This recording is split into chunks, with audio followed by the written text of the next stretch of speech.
So we can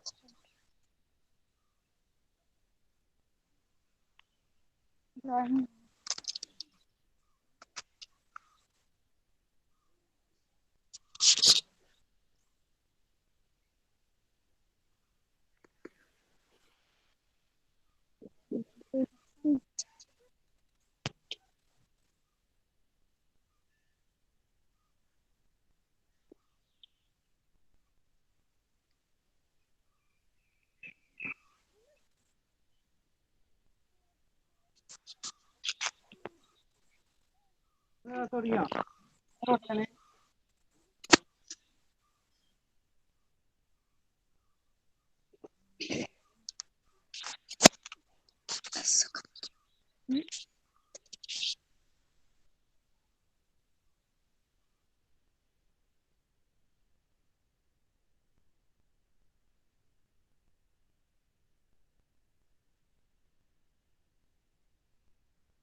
Uh,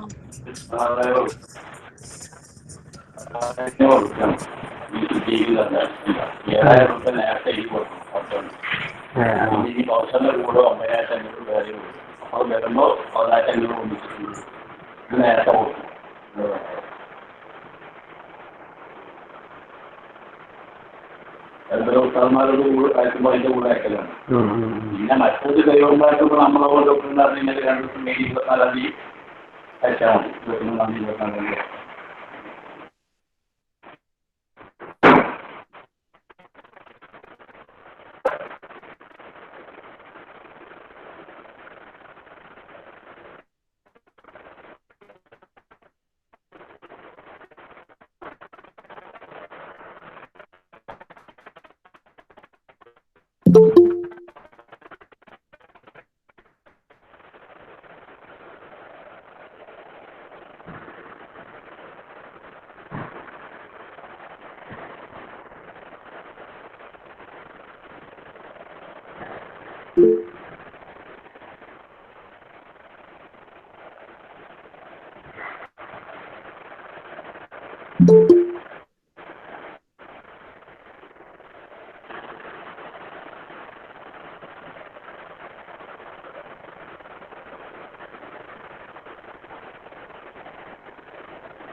class തുടങ്ങുന്നുണ്ടോ?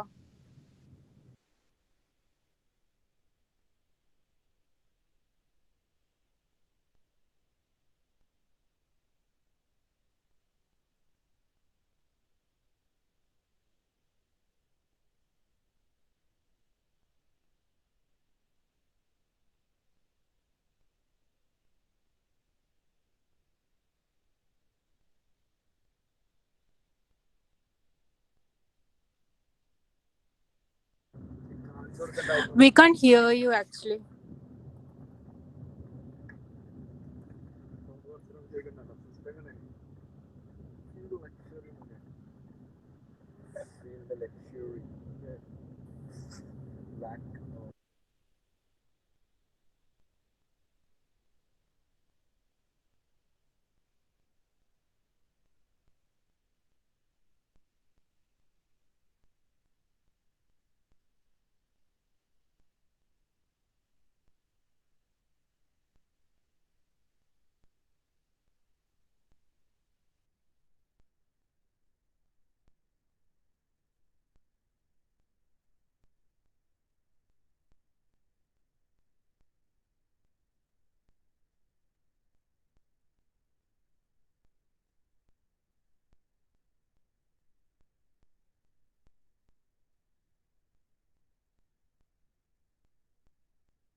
Hello,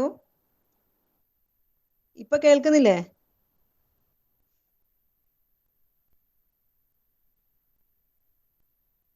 okay okay okay, ഇപ്പൊ കേൾക്കുന്നുണ്ടല്ലോ അല്ലേ? ഓക്കെ, ഞാൻ മൊബൈൽ ഉപയോഗിക്കുകയാണ് കാരണം എന്തോ ലാപ്പിന് എന്തോ സംഭവിച്ചിട്ടുണ്ട്. No problem. ഓക്കെ, പോട്ടെ, വിൽ കണ്ടിന്യൂ ലൈക്ക് ദിസ്. അപ്പൊ ഞാൻ പറഞ്ഞുകൊണ്ടിരുന്നത് നമുക്ക് 4:30 വരെ എടുക്കാം. ഹാഫ് ആൻ അവർ പോയി സാരില്ല. ഞാൻ 4:30 വരെ I will be continuing. Okay, അപ്പൊ നമ്മൾ പറഞ്ഞുകൊണ്ട് വന്നത് എന്താണെന്ന് വെച്ചിട്ടുണ്ടെങ്കിൽ ഈ ഇൻഫർമേഷൻ സോഴ്സസ് ആൻഡ് സർവീസസ് ആണ്. അപ്പൊ ലൈബ്രറി സയൻസിന്റെ ബേസിക് ആയിട്ടുള്ള ഇൻഫർമേഷൻ, ബേസിക് ആയിട്ടുള്ള 5 പില്ലേഴ്സ് ആണ് എന്ത് 5 laws of library science brought out by doctor S Ranganathan. അപ്പൊ രംഗനാഥൻ കൊണ്ടുവന്ന ഈ 5 ലോസ് ആണ് ഇതിന്റെ ഏറ്റവും നീവ് ഓഫ് ദി ലൈബ്രറി സയൻസ്. നീവ് എന്ന് പറഞ്ഞാൽ അടിത്തറ. അപ്പൊ ആ അടിത്തറയിൽ നിന്നുകൊണ്ട് തന്നെ രംഗനാഥൻ ഈ ഇൻഫർമേഷൻ സർവീസസ് ആൻഡ് സോഴ്സസിനെ കാറ്റഗറൈസ് ചെയ്തിട്ടുണ്ട്. അപ്പൊ അതൊക്കെയാണ് നമ്മൾ ഇന്ന് പഠിക്കാൻ പോകുന്നത്. ഈ ഇൻഫർമേഷൻ സോഴ്സസ് ആൻഡ് സർവീസസ് എങ്ങനെ കാറ്റഗറൈസ് ചെയ്യാം, അല്ലെങ്കിൽ അതിനെ എങ്ങനെ ക്ലാസിഫൈ ചെയ്യാം, അതിൽ എന്തെല്ലാം വരും, അതിന്റെ പെക്യൂലിയാരിറ്റീസ് എന്തൊക്കെയാണ്, ക്യാരക്ടറൈസസ് ചെയ്യുന്നത് എങ്ങനെയാണ്, അതൊക്കെയാണ് നമ്മൾ ഇന്ന് നോക്കാൻ പോകുന്നത്. അപ്പൊ ഈ ലൈബ്രറി സയൻസ്, നിങ്ങൾക്ക് എല്ലാവരും മലയാളം അറിയുന്നവരല്ലേ?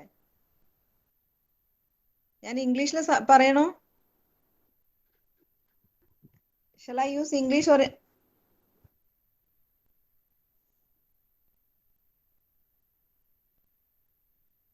yeah? മലയാളം മതി, മലയാളം മതി. മതി മതി, അതെ.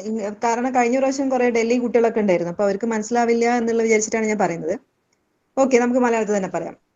അപ്പോ എന്താ ഞാൻ പറഞ്ഞു വന്ന്, ഡാറ്റ, ഇൻഫർമേഷൻ ആൻഡ് നോളജ്, ഈ ട്രയോ ആണ് നമ്മളുടെ ലൈബ്രറി സയൻസിന്റെ നീവ്. അപ്പൊ ആ ഡാറ്റ എന്ന് പറഞ്ഞാൽ എന്താണ്, ഞാൻ അതൊക്കെ കുറെ സംസാരിച്ചു, പക്ഷെ എനിക്ക് മനസ്സിലാവുന്നില്ല, നിങ്ങൾക്ക് സൗണ്ട് കേൾക്കുന്നില്ല എന്നുള്ളത്.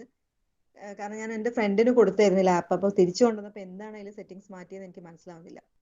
അപ്പൊ ഓക്കെ, ഡാറ്റ എന്ന് പറഞ്ഞത് നമ്മൾ ഹ്യൂമൻ ബീയിങ്സ് എന്ന് പറഞ്ഞാൽ ടീച്ചേഴ്സ്, സ്റ്റുഡൻസ്, റിസർച്ച് സ്കോളേഴ്സ്, സയന്റിസ്റ്റുകൾ, അങ്ങനെ പലരും ഇതിൽ വരുന്ന ക്ലാസ്. ഈ ഇൻഫർമേഷൻ ജനറേറ്റേഴ്സ് എന്ന് പറയുന്ന ഒരു ഗ്രൂപ്പ് തന്നെ ഉണ്ട്. അവരെല്ലാവരും അവരുടെ ഒബ്സർവേഷനിലൂടെ, ഒബ്സർവേഷൻ പറഞ്ഞാൽ എന്താണ്, അവരിങ്ങനെ വീക്ഷിച്ചിട്ട് പലതും കണ്ടെത്തുന്നത്. ഇപ്പൊ ഞാൻ പറഞ്ഞ ഒരു എക്സാമ്പിൾ, ഒരു ക്ലാസ് റൂമിലെ കുട്ടികൾ നമ്മൾ ഇങ്ങനെ വെറുതെ പോയി നോക്കുകയാണ്, ഒരു 2ാം ക്ലാസ്സിലെ കുട്ടികൾ അല്ലെങ്കിൽ ഒരു 12ാം ക്ലാസ്സിലെ കുട്ടികൾ. അപ്പൊ ഞാനിങ്ങനെ എന്റെ ഒബ്സർവേഷൻ എന്താണ്, 20 മെയിൽ സ്റ്റുഡൻസ് ആർ ദെയർ, പിന്നെ എന്താണ് 20 female students are there, 40 students are total, 20 male 20 female. അപ്പൊ അതാണ് എന്റെ ഒബ്സർവേഷൻ. അപ്പൊ ഞാൻ പറയാണ്, ഇത് higher secondary school has, commerce group has 20 male students and 20 female students. അപ്പൊ എന്താണ് അവിടുത്തെ ക്ലാസിഫിക്കേഷൻ, അതാണ്. പിന്നെ ഞാൻ അതിനിപ്പോ നമുക്ക് മെഷർമെന്റ് ആക്കണം എന്ന് വിചാരിക്കാം. മെഷർ ചെയ്യുമ്പോൾ ഞാൻ പറയണം, അവിടെ 140 സെന്റിമീറ്റേഴ്സിൽ എബവ് ആയിട്ടുള്ള കുട്ടികൾ 15 പേരാണ്, ബാക്കിയുള്ളവര് ബിലോ 140 സെന്റിമീറ്റേഴ്സ് ആണ്. അപ്പൊ അങ്ങനെ നമ്മൾ ഒബ്സർവ് ചെയ്യുന്ന സാധനങ്ങൾ റെക്കോർഡ് ചെയ്ത് വെക്കുന്നത്, അങ്ങനത്തെ റോ ഇൻഫർമേഷനെയാണ് ഡാറ്റ എന്ന് പറയുന്നത്. അപ്പൊ ഈ ഡാറ്റ നമ്മൾ റെക്കോർഡ് ചെയ്ത് വെച്ചതിന് ശേഷം ഉള്ളതിനെയാണ് ഇൻഫർമേഷൻ എന്ന് പറയുന്നത്. ആ ഇൻഫർമേഷൻ കുറച്ചും കൂടി നമ്മൾ സിസ്റ്റമൈസ് ചെയ്യുമ്പോഴാണ് അത് എന്താവുന്നത്, നോളജ് ആവുന്നത്, നോളജ് ബേസിലേക്ക് പോകുന്നത്. നോളജ് ബേസ് എന്ന് പറഞ്ഞാൽ ഒരു യൂണിവേഴ്സ് ആണ്. അത് വലിയൊരു കടൽ പോലെയുള്ള ഒരു സാധനമാണ് ഈ നോളജ് എന്ന് പറയുന്നത്. ആ നോളജിലേക്ക് നമ്മൾ ആഡ് ചെയ്യുന്ന ഒരു ഇൻഫർമേഷൻ നമ്മൾ ആഡ് ചെയ്യുമ്പോഴാണ് അത് എന്താവുന്നത്, അത് part of the knowledge base ആവുന്നത്, അല്ലെങ്കിൽ അത് പിന്നീട് മറ്റൊരാൾക്ക് റെഫർ ചെയ്യാൻ പറ്റുന്ന രീതിയിലുള്ള ഒരു സാധനമായി മാറുന്നത്. അപ്പൊ ഡാറ്റ, ഇൻഫർമേഷൻ ആൻഡ് നോളജ്. ഇനി അത് നമുക്ക് എപ്പോഴാണ് അതിനെ ഇൻഫർമേഷൻ സോഴ്സസ്, ഈ ഇൻഫർമേഷൻ സോഴ്സസും റിസോഴ്സസും തമ്മിൽ വളരെയധികം ഡിഫറൻസ് ഉണ്ട്. ഇൻഫർമേഷൻ സോഴ്സസ് എന്ന് പറഞ്ഞാൽ എന്താണ്, നമുക്കത് നമ്മളെ ഇൻഫർമേഷനിലേക്ക് ഡയറക്റ്റ് ചെയ്യുന്ന ഒരു ഓബ്ജക്റ്റ് അല്ലെങ്കിൽ ഒരു പ്രോഡക്റ്റ്, അതാണ് ഇൻഫർമേഷൻ സോഴ്സ്. ഇപ്പൊ എൻസൈക്ലോപീഡിയ ബ്രിട്ടാനിക്ക എന്ന് പറഞ്ഞാൽ മൾട്ടി വോളിയം, ഒരുപാട് ഉള്ള ഒരു, എന്താ ഞാൻ പറയേണ്ടത്, ഒരു പുസ്തകമാണ്. എൻസൈക്ലോപീഡിയ ബ്രിട്ടാനിക്ക നിങ്ങൾ കണ്ടിട്ടുണ്ടോ? മൾട്ടി വോളിയം ആണ്, ഒരുപാട് വോളിയംസ് അതിലുണ്ട്. അപ്പൊ അതിനെ നമ്മളൊരു ഇൻഫർമേഷൻ സോഴ്സ് എന്ന് പറയും. അത് റെഫറൻസ് സോഴ്സ് കൂടിയാണ്. ഈ റെഫറൻസ് സോഴ്സ് എന്ന് പറയുമ്പോൾ അതിന്റെ ഉള്ളിലുള്ള കണ്ടന്റ് ഇപ്പൊ നമുക്ക് അതിൽ എനിക്ക് അറിയേണ്ടത് ഇപ്പോ നോർത്ത് പോളിലുള്ള ഒരു എന്തെങ്കിലും ഒരു സാധനത്തിനെ കുറിച്ചാണ് വിചാരിക്കാം. എനിക്കിപ്പോ നോർത്ത് പോളില് എത്രമാത്രം തണുപ്പുണ്ട്, അല്ലെങ്കിൽ അവിടുത്തെ ഒരു മാർച്ച് മാസത്തിലെ കാലാവസ്ഥ എങ്ങനെയാണെന്ന് എനിക്ക് അറിയണം. അപ്പൊ ഞാനത് എൻസൈക്ലോപീഡിയയിൽ നോക്കുകയാണ്. അപ്പൊ ആ എൻസൈക്ലോപീഡിയ നോക്കുമ്പോൾ നോർത്ത് പോളിനെ കുറിച്ചുള്ള സംഭവം ഉണ്ടാവും. അതിന്റെ അടുത്ത് പോയി നിന്നിട്ട് അത് നമ്മൾ നോക്കിക്കഴിഞ്ഞാൽ അത് വായിച്ചു. അപ്പൊ അതിനെയാണ് റിസോഴ്സ് എന്ന് പറയുന്നത്, അതിലുള്ള കണ്ടന്റിന്. സോഴ്സ് എന്ന് പറഞ്ഞാൽ ആസ് സച്ച് ഒരു സോഴ്സ് ആണ്. ഇപ്പൊ ഒരു ഇൻഫർമേഷൻ നമുക്ക് പ്രൊവൈഡ് ചെയ്യുന്ന ഒരു CD റോമോ അല്ലെങ്കിൽ ഒരു മൈക്രോഫിഷോ അങ്ങനെയുള്ള എന്തെങ്കിലും എലമെന്റ് നമുക്ക് ചിലപ്പോൾ അത് എന്തായിരിക്കാം, സോഴ്സ് ആണ്. ആ സോഴ്സിന് ഉള്ളിലുള്ള കണ്ടന്റിലേക്ക് പോകുമ്പോഴാണ് എന്തായി മാറുന്നത്, അത് കണ്ടന്റിലേക്ക് പോകുമ്പോഴാണ് അത് എന്തായി മാറുന്നു, റിസോഴ്സ് ആയി മാറുന്നു. അപ്പൊ ഇത്രയും മനസ്സിലാക്കുക, information sources and resources are different. അപ്പൊ അത്രയാണ് ഇപ്പൊ ഞാൻ പറഞ്ഞത്. ഇനി നമുക്ക് ഇതിന്റെ കാറ്റഗറൈസേഷനിലേക്ക് പോകാം. ഈ ഒരു നമുക്കിപ്പോ ഇന്നൊരു യൂണിറ്റ് ഒക്കെ തീരണ്ടാവുള്ളൂ, കാരണം അതിന്റെ ഏറ്റവും കൂടുതൽ ആദ്യത്തെ ബ്ലോക്കിലാണ് ഉള്ളത്. കണ്ടന്റ് ഒരുപാടുണ്ട്. അപ്പൊ അത് പറഞ്ഞു നിർത്തി നമുക്ക് അടുത്ത ക്ലാസ്സിലേക്ക് മറ്റേത് തുടങ്ങാം. അപ്പൊ ഞാൻ ജസ്റ്റ് ഒന്ന് അതിലേക്ക് പോവാം. ഇത് ഒരുപാട് ആൾക്കാർ നമുക്ക് ഇതിനെ കാറ്റഗറൈസ് ചെയ്തിട്ടുണ്ട്. ഇൻഫർമേഷൻ സോഴ്സസിനെ കാറ്റഗറൈസ് ചെയ്ത് കുറെ സയന്റിസ്റ്റുകൾ, ഇൻഫർമേഷൻ സയന്റിസ്റ്റുകൾ ഉണ്ട്. അതിൽ 2 പേരുടെ നമ്മൾ കുറച്ച് നന്നായിട്ട് നോക്കണം. ഒന്ന് രംഗനാഥനാണ്, മറ്റൊന്ന് ഗ്രോഗനാണ്. അപ്പൊ ഈ കാറ്റഗറൈസേഷൻ എങ്ങനെയൊക്കെ വരുന്നു എന്ന് നമുക്ക് നോക്കാം. ഇനി ഞാൻ അതിന്റെ ഇൻട്രൊഡക്ഷൻ ഒന്നും പറയുന്നില്ല, കാരണം ഇതിൽ നിങ്ങൾക്ക് ഇപ്പോ ഒബ്ജക്റ്റീവ് ആണോ ക്വസ്റ്റ്യൻസ്? ഒബ്ജക്റ്റീവ് ക്വസ്റ്റ്യൻസ് ആണോ നിങ്ങൾക്ക് എക്സാമിനുള്ളത്? അറിയോ എനിബഡി?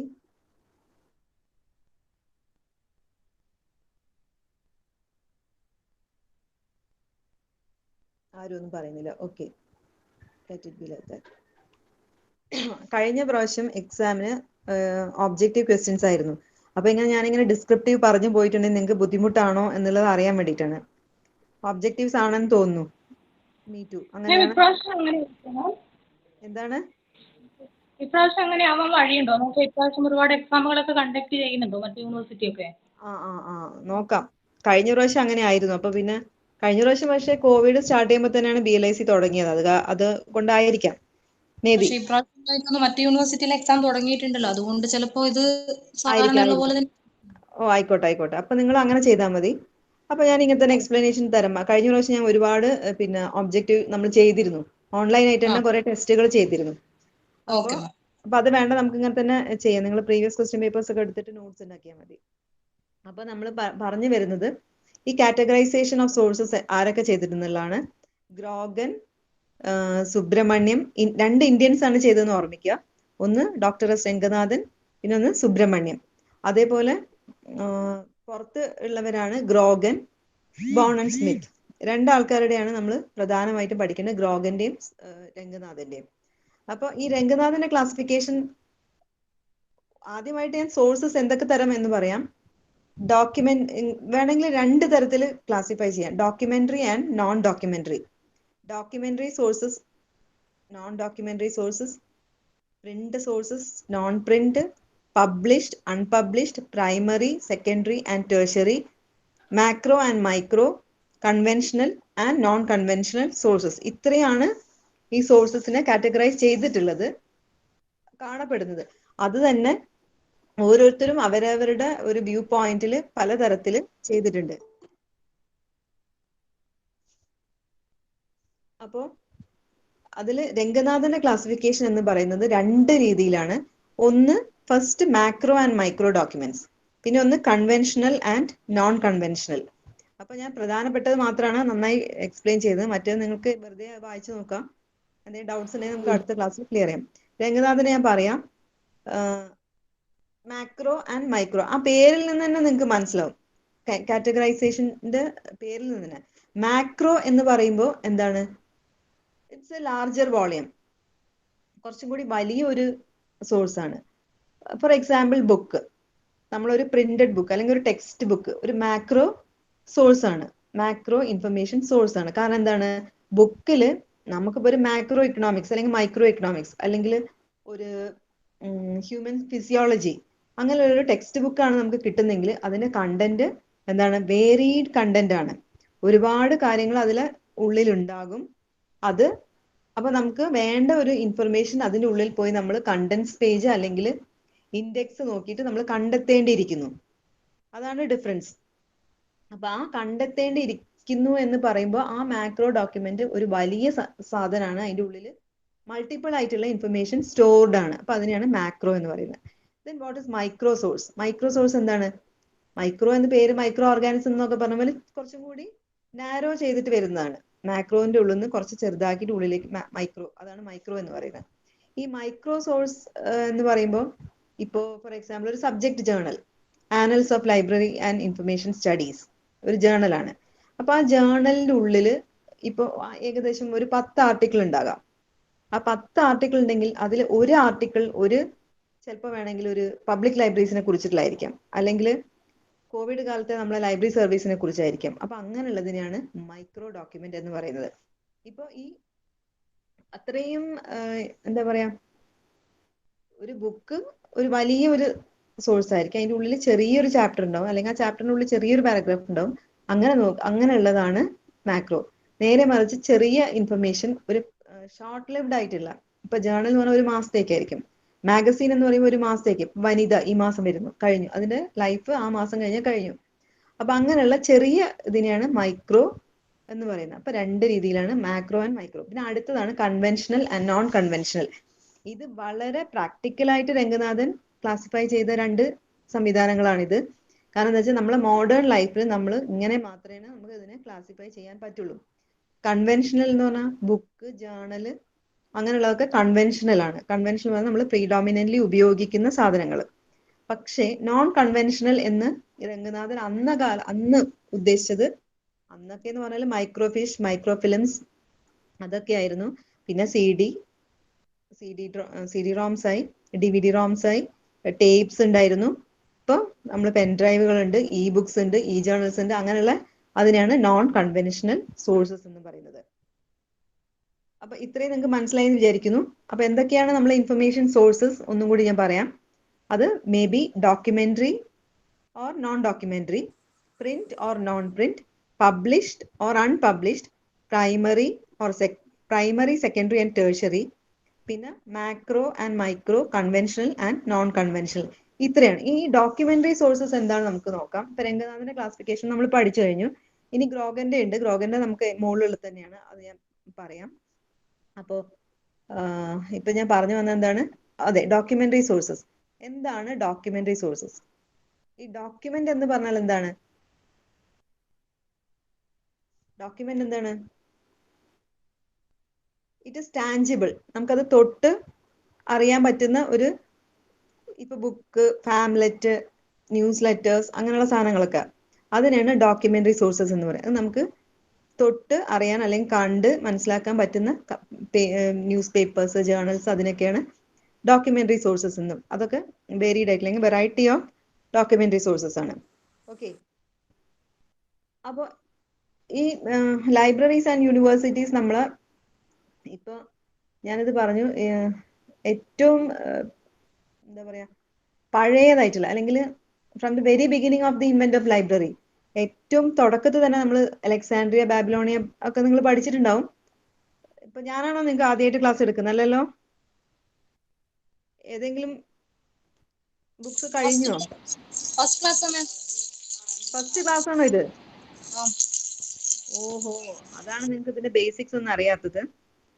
അപ്പോ ഫസ്റ്റ് ക്ലാസ് ആണ്. ഓക്കെ, ഫസ്റ്റ് ക്ലാസ് ആയതാണ് ബുദ്ധിമുട്ട്. കാരണം എന്താ വെച്ചാൽ നിങ്ങൾ അതിന്റെ ബേസിക്സ് ഒന്നും പഠിച്ചു കഴിഞ്ഞിട്ടില്ല. ഇത് 2 ആണ്. അത് കുറെ ഇങ്ങോട്ടേക്ക് എത്തിയിട്ടുള്ള ഒരു ബുക്കാണിത്. അതിന്റെ ഫസ്റ്റ് ബുക്ക് അല്ല. ഓക്കെ, കുഴപ്പമില്ല, ഞാൻ കുറെ കാര്യങ്ങളൊക്കെ പറയാം അതിന്റെ ഇടയിൽ കൂടെ. ഇപ്പൊ ഈ അലക്സാൻഡ്രിയ ലൈബ്രറിയുടെ ഉദ്ഭവം തന്നെ അലക്സാണ്ടർ ചക്രവർത്തിയുടെ കാലത്താണ് ഉണ്ടായത്. ഈ അവിടെ എങ്ങനെയാ വെച്ചാല്, നിങ്ങൾ ഇനി ആ ക്ലാസ്സിൽ വരുമ്പോൾ ടീച്ചേഴ്സ് പറഞ്ഞു തരുമായിരിക്കും. അവിടുത്തെ ഈ ക്ലേ ടാബ്ലറ്റ്സ് ഒക്കെ മണ്ണിന്റെ ഈ ചുടുകട്ടകൾ ഉണ്ടാക്കിയിട്ട് അതില് ഇങ്ങനെ അവർ അന്നത്തെ കാലഘട്ടങ്ങളിൽ ഉണ്ടായ ഓരോ സംവിധാനങ്ങളും എഴുതി വെക്കുമായിരുന്നു പല ലിപികളിൽ, അല്ലെങ്കിൽ ചിത്രം വരച്ചിട്ട്. പലപ്പോഴും ലിപികൾ ഉണ്ടായിരുന്നില്ല. അപ്പൊ ആ ലിപികൾ ഇല്ലാത്തത് കൊണ്ട് തന്നെ അവരതിനെ ഒരു പിക്ടോറിയൽ ഫോമാറ്റിൽ പല ചിത്രങ്ങൾ വരച്ചിട്ടും അല്ലെങ്കിൽ ചിഹ്നങ്ങൾ വരച്ചിട്ടും ഒക്കെയാണ് റെക്കോർഡ് ചെയ്തിരുന്നത്. അന്ന് ഈ ഒരു പ്രത്യേകിച്ച് ഒരു ഭാഷ പോലും ഇല്ലാത്ത ആളുകൾ ഉണ്ടായിരുന്നു. ആ ഭാഷ പോലും ഇല്ലാത്ത കാലത്ത് ഇങ്ങനെ ഇതാക്കി വെച്ചിരുന്ന സൂക്ഷിച്ചിരുന്ന ഒരു ലൈബ്രറിയാണ് ഈ അലക്സാൻഡ്രിയ ലൈബ്രറി എന്ന് പറയുന്നത്. അത് കുറേയൊക്കെ ഇപ്പം ഓരോ യുദ്ധങ്ങള് അലക്സാണ്ടർ ചക്രവർത്തി തന്നെ യുദ്ധത്തിന്റെ ആളാണ്, എല്ലാം കൂടി കീഴടക്കിയിട്ടാണ് ചക്രവർത്തിയായത്. അപ്പൊ അങ്ങനത്തെ പല ഇൻവേഷൻസും വന്ന സമയത്ത് അതൊക്കെ നശിച്ചു പോയിട്ടുണ്ട്. ഇപ്പോഴും ആ ലൈബ്രറി അവിടെ ഉണ്ട്. അതിന്റെ ഒരു പുതിയൊരു ഇതിപ്പോ വേറെ തന്നെ ഒരു ബിൽഡിംഗ് ഉണ്ടാക്കിയിട്ടുണ്ട്. പഴയതൊക്കെ അതുപോലെ തന്നെ സംരക്ഷിച്ചിട്ട് അതൊക്കെ ഒരു മ്യൂസിയം പോലെയാണ്. പക്ഷെ ആ ഇൻഫർമേഷൻസ് ഒക്കെ ഇപ്പോഴും അവിടെ പാപ്പിറസ് റോൾസിലും ഒക്കെ ഉണ്ട്. പിന്നെ ചൈനയിലും ഇതുപോലെ ഈ BC 18-19 ആ കാലഘട്ടങ്ങളിൽ ചൈനയിലും വൻ രീതിയിലുള്ള ലൈബ്രറികൾ തുടങ്ങിയിരുന്നു ആ കാലത്ത്. ഇത് ഉണ്ടാക്കാനായിട്ട് എന്താ പറയാ, ഈ അവരുടെ ഹിസ്റ്ററി അതൊക്കെ ആദ്യമായിട്ട് ഈ ലൈബ്രറി തുടങ്ങിയതെന്ന് വെച്ചാൽ ഹിസ്റ്റോറിക്കൽ ഹെറിറ്റേജിനെ സ്റ്റോർ ചെയ്യാൻ വേണ്ടിയിട്ടാണ്. പല ചക്രവർത്തിമാരും അവരുടെ തേരോട്ടങ്ങളും അവരുടെ വിജയഗാഥകളും പിന്നെ അവരുടെ രാജ്യത്തിന്റെ അതിരുകളും മറ്റൊക്കെ എഴുതി സൂക്ഷിക്കാൻ വേണ്ടിയിട്ടാണ് ഈ ലൈബ്രറികൾ ഉണ്ടാക്കിയിരുന്നത്. പിന്നെ അതെല്ലാം പബ്ലിക്കിന് ഓപ്പൺ ആയിരുന്നില്ല. രാജകുലത്തിലുള്ള ആൾക്കാർക്കും മറ്റും മാത്രമാണ് അവിടെയുള്ള ഇതൊക്കെ ഉണ്ടായിരുന്നത്. പിന്നെ അധികവും ഈ പിന്നെ റിലീജിയസ് ആയിട്ടുള്ള ബുക്സും അതുപോലെ ഹിസ്റ്റോറിക്കൽ ഹെറിറ്റേജിനെ കീപ്പ് ചെയ്യുന്ന ബുക്സും ഒക്കെയാണ് അന്ന് അവരവിടെ സൂക്ഷിച്ചിരുന്നത്. അത് തന്നെ കുറച്ചും കൂടി ലോയൽ ആയിട്ടുള്ള കിങ്ങിനോടൊക്കെ ലോയൽ ആയിട്ടുള്ള ആൾക്കാർക്കൊക്കെയാണ് ഓപ്പൺ ചെയ്ത് കൊടുത്തിരുന്നത്. അതിന്നൊക്കെ വേറിട്ടിട്ട് പിന്നെ കാലഘട്ടങ്ങൾ ഇങ്ങനെ കഴിയുമ്പോഴാണ് നമ്മൾക്ക് ഇപ്പൊ ഉള്ള ഈ ഓപ്പൺ ആക്സസ്, ഇപ്പൊ ഉള്ള രീതിയാണ് നമ്മൾ ഓപ്പൺ ആക്സസ് എന്ന് പറയുന്നത്. രണ്ട് രീതിയിലാണ് ലൈബ്രറി ആക്സസ് ഉള്ളത്, open and closed access. Open access എന്ന് പറഞ്ഞാൽ പിന്നെ ആർക്ക് വേണമെങ്കിലും ലൈബ്രറി കയറി അത് നോക്കുകയും എഴുതുകയും എടുക്കുകയൊക്കെ ചെയ്യാം. ജസ്റ്റ് മിനിറ്റ്, ഞാൻ ഇപ്പൊ വരാം, ഒരു minute.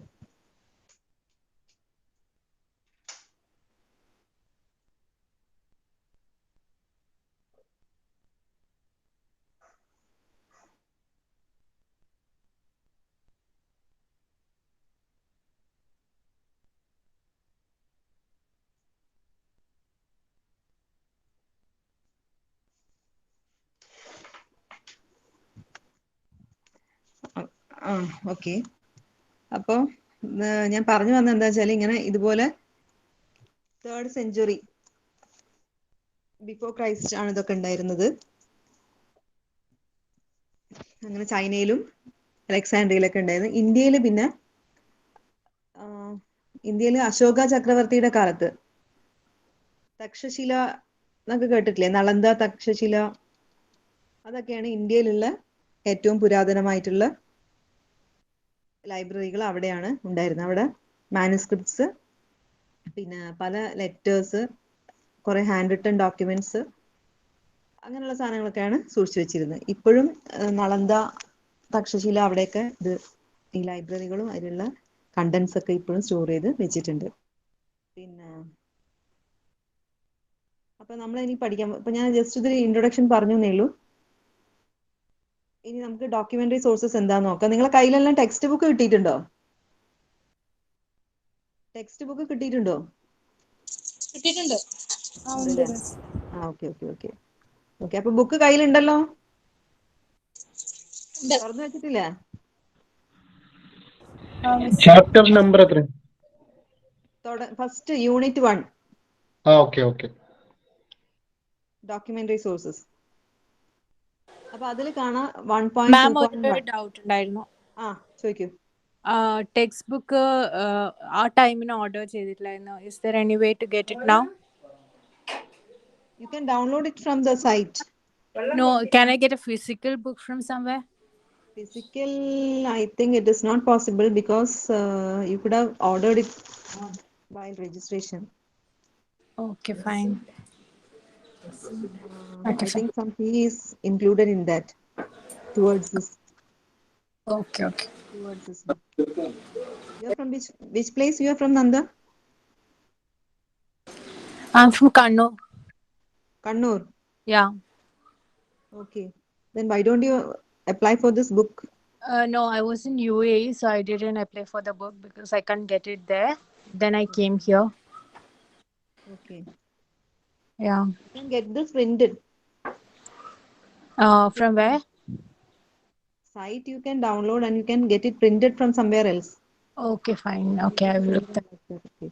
Okay, you have to do that. Otherwise, you won't be able to follow what I'm saying for preparing for your exams and all. Okay, Okay. fine. Okay then. Thank you. Then, what are documentary sources?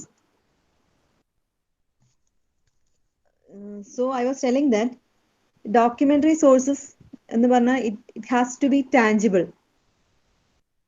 ഈ നമുക്ക് തൊട്ട് അറിയാനും കാണാനും വായിക്കാനും പറ്റുന്ന സാധനങ്ങളാണ് നമ്മൾ documentary sources എന്ന് പറയുന്നത്. അപ്പൊ ഈ ഡോക്യുമെന്ററി സോഴ്സസിന്റെ ഒരു സെലക്റ്റീവ് ലിസ്റ്റ് ആണ് നമുക്ക് ഈ ബുക്കിൽ തന്നിട്ടുള്ളത്. അപ്പൊ അത് പറഞ്ഞിട്ടുണ്ടെങ്കിൽ ബുക്സ്, ജനറലി ബുക്സ് എന്ന് പറഞ്ഞിട്ടുണ്ടെങ്കിൽ monograph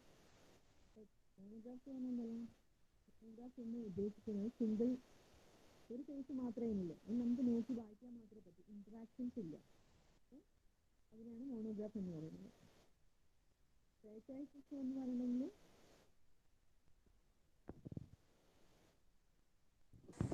joined. Okay.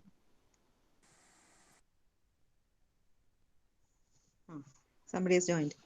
Books, manuscripts, periodicals, patents, standards, theses, conference documents, souvenirs, first shipped volumes, reports, articles, globes, diaries, letters, office files, CD-ROM recordings, video recordings, databases, computer files, and laboratory notebooks. ഇത്രയുമാണ് അവരതിൽ documentary sources എന്ന് പറയുന്നത്.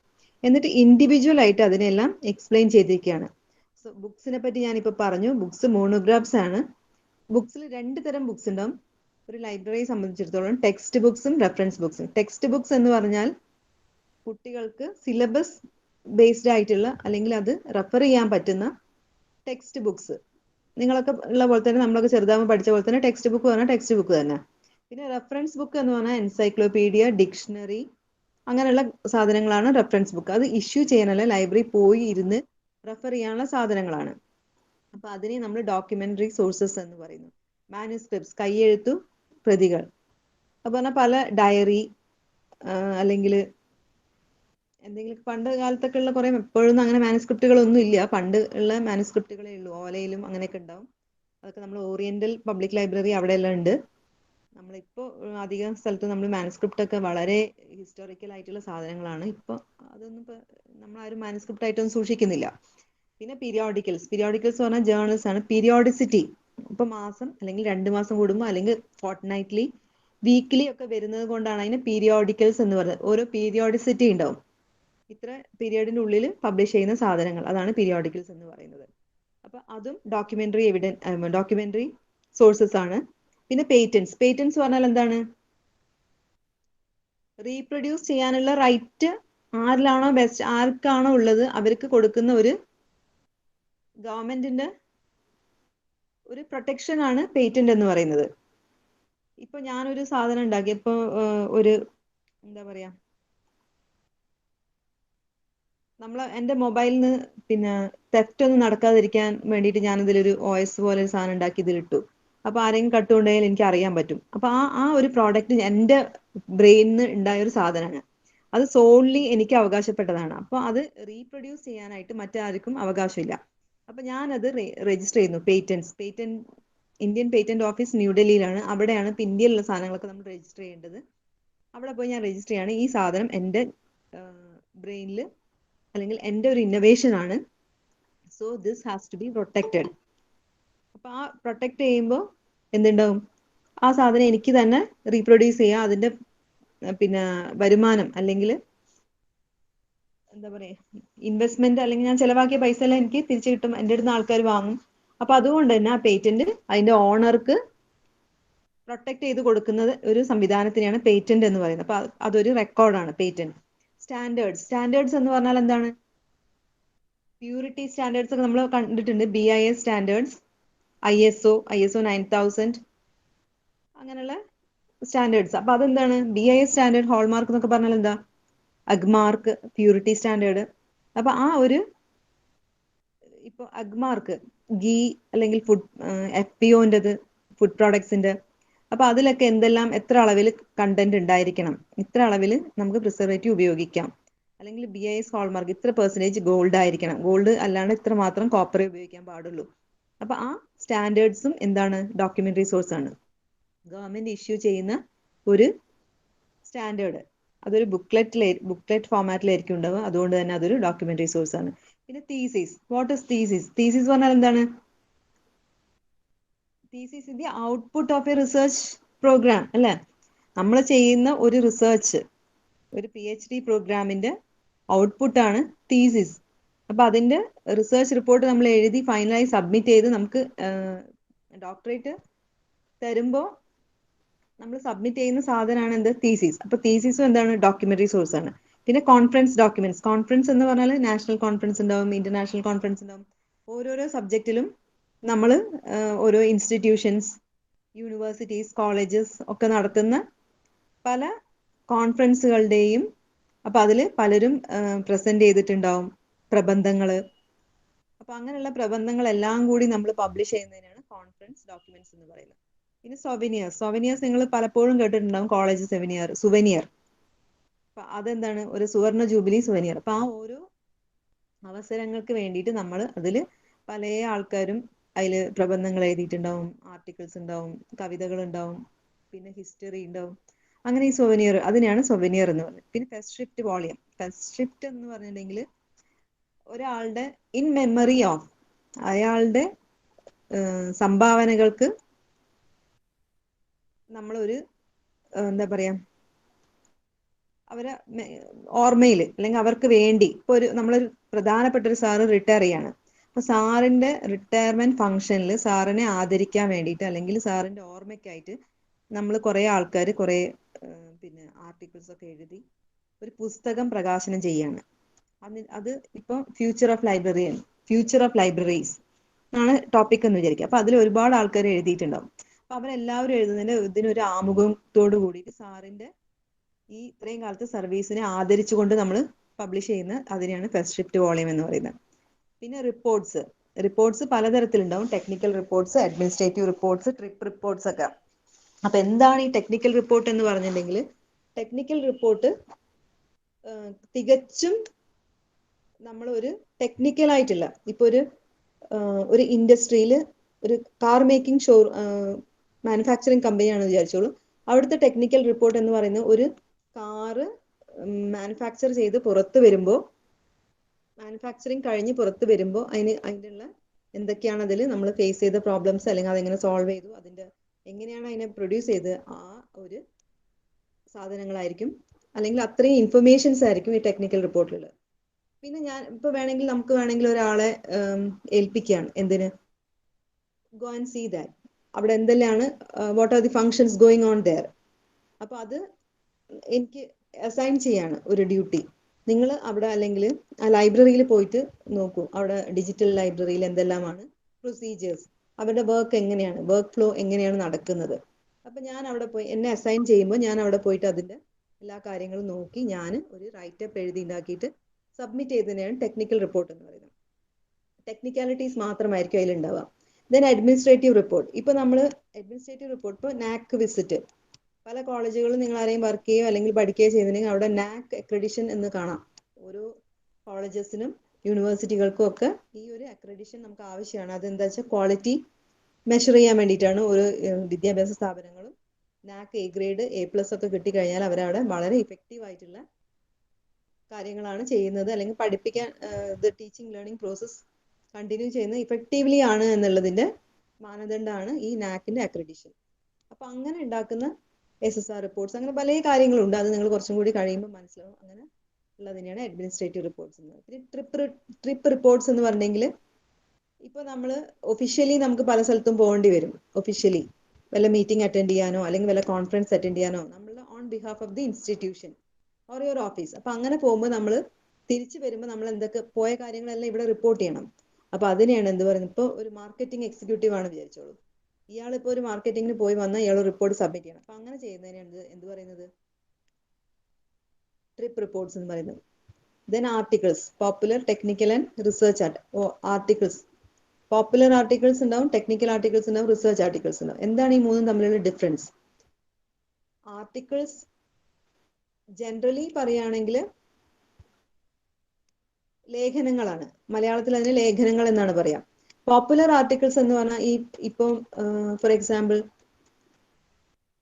The week ഒരു മാഗസീനാണ്, വനിത ഒരു മാഗസീനാണ്, അതുപോലെ ഭാഷാപോഷിണി, വിജ്ഞാന കൈരളി, ദേശാഭിമാനി വാരിക, മാതൃഭൂമി വാരിക, അങ്ങനത്തെ ഓരോ അതിലൊക്കെ വരുന്ന പോപ്പുലർ മാഗസീൻസ് എന്നാണ് അതിന് പറയുന്നത്. പോപ്പുലർ പറഞ്ഞാൽ പോപ്പുലർ എമംഗ് ദി മോബ്, ആൾക്കാരുടെ ഇടയിൽ വളരെ പോപ്പുലർ ആയിട്ടുള്ള അല്ലെങ്കിൽ ആൾക്കാർ ഏറ്റവും കൂടുതൽ വായിക്കുന്ന മാഗസീൻസ് ആണ് ഞാനിപ്പോ പറഞ്ഞതെല്ലാം. അപ്പൊ അതിൽ വരുന്ന ആർട്ടിക്കിൾസ് എന്താണ്? പോപ്പുലർ ആർട്ടിക്കിൾസ് ആണ്. അപ്പം എല്ലാവരെയും ഒരുവിധം എല്ലാ ടേസ്റ്റ് ഉള്ള, ഓരോരുത്തർക്കും വായനയിൽ പല രീതിയിലായിരിക്കും അവരുടെ ടേസ്റ്റ്, പക്ഷെ എല്ലാവരെയും സാറ്റിസ്ഫൈ ചെയ്യുന്ന ഒരു തരം ആർട്ടിക്കിൾസ് ആണ് പോപ്പുലർ ആർട്ടിക്കിൾസ്. ഇപ്പൊ ഈ നമ്മളെ ഇലക്ഷനൊക്കെ ആയി ഇങ്ങനെ ഒരു ഇത് നടക്കും, പല ഇതിലും നമുക്ക് എല്ലാവർക്കും താല്പര്യമുള്ള പല, ഇപ്പൊ ഒരു കുട്ടനാടിന്റെ വികസനം, ADB ബാങ്കിന്റെ ഇത്ര, അങ്ങനെ ഓരോരോ കാര്യങ്ങൾ കാണാം. അപ്പൊ അത് നമുക്ക് എല്ലാവർക്കും വായിക്കാനും ഒരു പൊതുവായിട്ടുള്ള കാര്യങ്ങളാണ് പോപ്പുലർ ആർട്ടിക്കിൾസ് എന്ന് പറയുന്നത്. പിന്നെ what are technical articles? Technical articles എന്ന് പറഞ്ഞാൽ ഞാൻ നേരത്തെ പറഞ്ഞ പോലെ തന്നെ ടെക്നിക്കൽ റിപ്പോർട്ട് പോലെ തന്നെ ഇപ്പൊ നമ്മളൊരു പർട്ടിക്കുലർ ആയിട്ടുള്ള ഒരു ഇൻഡസ്ട്രി അല്ലെങ്കിൽ ഒരു ഇവന്റ് അല്ലെങ്കിൽ ഒരു ഇഷ്യൂ അല്ലെങ്കിൽ ഒരു, ഇപ്പോ ഞാനൊരു എക്സാമ്പിൾ പറയാം, ലൈബ്രറി ബേസ്ഡ് തന്നെ ഒരു ടെക്നിക്കൽ റിപ്പോർട്ട് എന്ന് പറഞ്ഞിട്ടുണ്ടെങ്കിൽ ഇപ്പൊ നമ്മളൊരു ലൈബ്രറിയിൽ ഒരു പുതിയ ഡിജിറ്റൽ ലൈബ്രറി സ്റ്റാർട്ട് ചെയ്യാൻ പോകുന്നു. അപ്പൊ അതിന് വേണ്ടിയിട്ട് നമ്മൾ റിപ്പോർട്ട് തയ്യാറാക്കുകയാണ്, അതിന്റെ ഒരു പ്രൊഫോർമ അല്ലെങ്കിൽ ഒരു പ്രൊപ്പോസൽ തയ്യാറാക്കുകയാണ്. എങ്ങനെയായിരിക്കണം നമ്മുടെ digital library, what OS operating system എന്ന് പറഞ്ഞാൽ നമ്മൾ എന്ത് സോഫ്റ്റ്വെയർ ആണ് ഉപയോഗിക്കേണ്ടത്, പിന്നെ അതിന്റെ സ്ട്രക്ചർ എങ്ങനെയായിരിക്കണം, എന്തെല്ലാം നമുക്ക് ഡിജിറ്റൽ ലൈബ്രറിയിൽ ഉൾപ്പെടുത്താം, അതിന്റെ റൈറ്റ്സ് അല്ലെങ്കിൽ കോപ്പി റൈറ്റ്സ് ഇഷ്യൂസ് എങ്ങനെ നമ്മൾ സോൾവ് ചെയ്യും, ഇങ്ങനെയുള്ള ഇഷ്യൂസ് ഒക്കെ അങ്ങനെയുള്ള ഒരു റിപ്പോർട്ടാണ് നമ്മൾ ടെക്നിക്കൽ റിപ്പോർട്ട് എന്ന് ഉദ്ദേശിക്കുന്നത്. Then research report. Research report എന്താണ്? റിസർച്ചിന്റെ ഔട്ട്പുട്ട് ആണ് റിസർച്ച് റിപ്പോർട്ട്. ഇപ്പൊ നമ്മൾ ഒരു സ്റ്റഡി കണ്ടക്ട് ചെയ്യാണ്. ഇപ്പൊ ഈ കോവിഡ് സമയത്ത് ഇപ്പൊ റീസെന്റ് ഞാനൊരു ആർട്ടിക്കിൾ എഴുതിയിട്ടുണ്ടായിരുന്നു. അതെന്ന് വെച്ചാൽ സാർക്ക് നേഷൻസ് ഏതൊക്കെയാണ്? South Asian association of, for example ആണ് ഞാൻ പറയുന്നത്, India, Pakistan, Bangladesh, Sri Lanka, Malaysia, Maldives, Burma, Bhutan, ഇത്രയും രാജ്യങ്ങളാണ്. അപ്പൊ ഞാൻ ജസ്റ്റ് ഒരു ക്വസ്റ്റ്യർ ഉണ്ടാക്കിയിട്ട് അവരെ കയ്യിൽ നിന്ന് ഞാൻ ഇൻഫർമേഷൻ കളക്ട് ചെയ്യാം. നിങ്ങൾ എന്തൊക്കെ സ്ട്രാറ്റജിയാണ് ഉപയോഗിച്ചത് re opening after COVID-19 lockdown കഴിഞ്ഞ് തുറക്കുമ്പോൾ നിങ്ങൾ എന്തെല്ലാം സ്ട്രാറ്റജി ഉപയോഗിച്ചു അല്ലെങ്കിൽ എന്തൊക്കെയാണ് ഫോളോ ചെയ്യുന്നത്?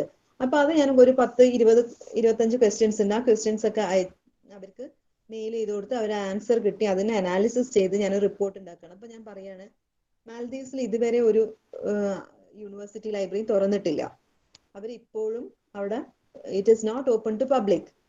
ശ്രീലങ്കയിലാണെങ്കിലോ വളരെ കുറച്ച് ലൈബ്രറീസ് മാത്രം തുറന്നിട്ടുണ്ട്, അത് തന്നെ ലിമിറ്റഡ് ആൾക്കാരെ മാത്രമേ അവരവിടെ കയറ്റുന്നുള്ളൂ.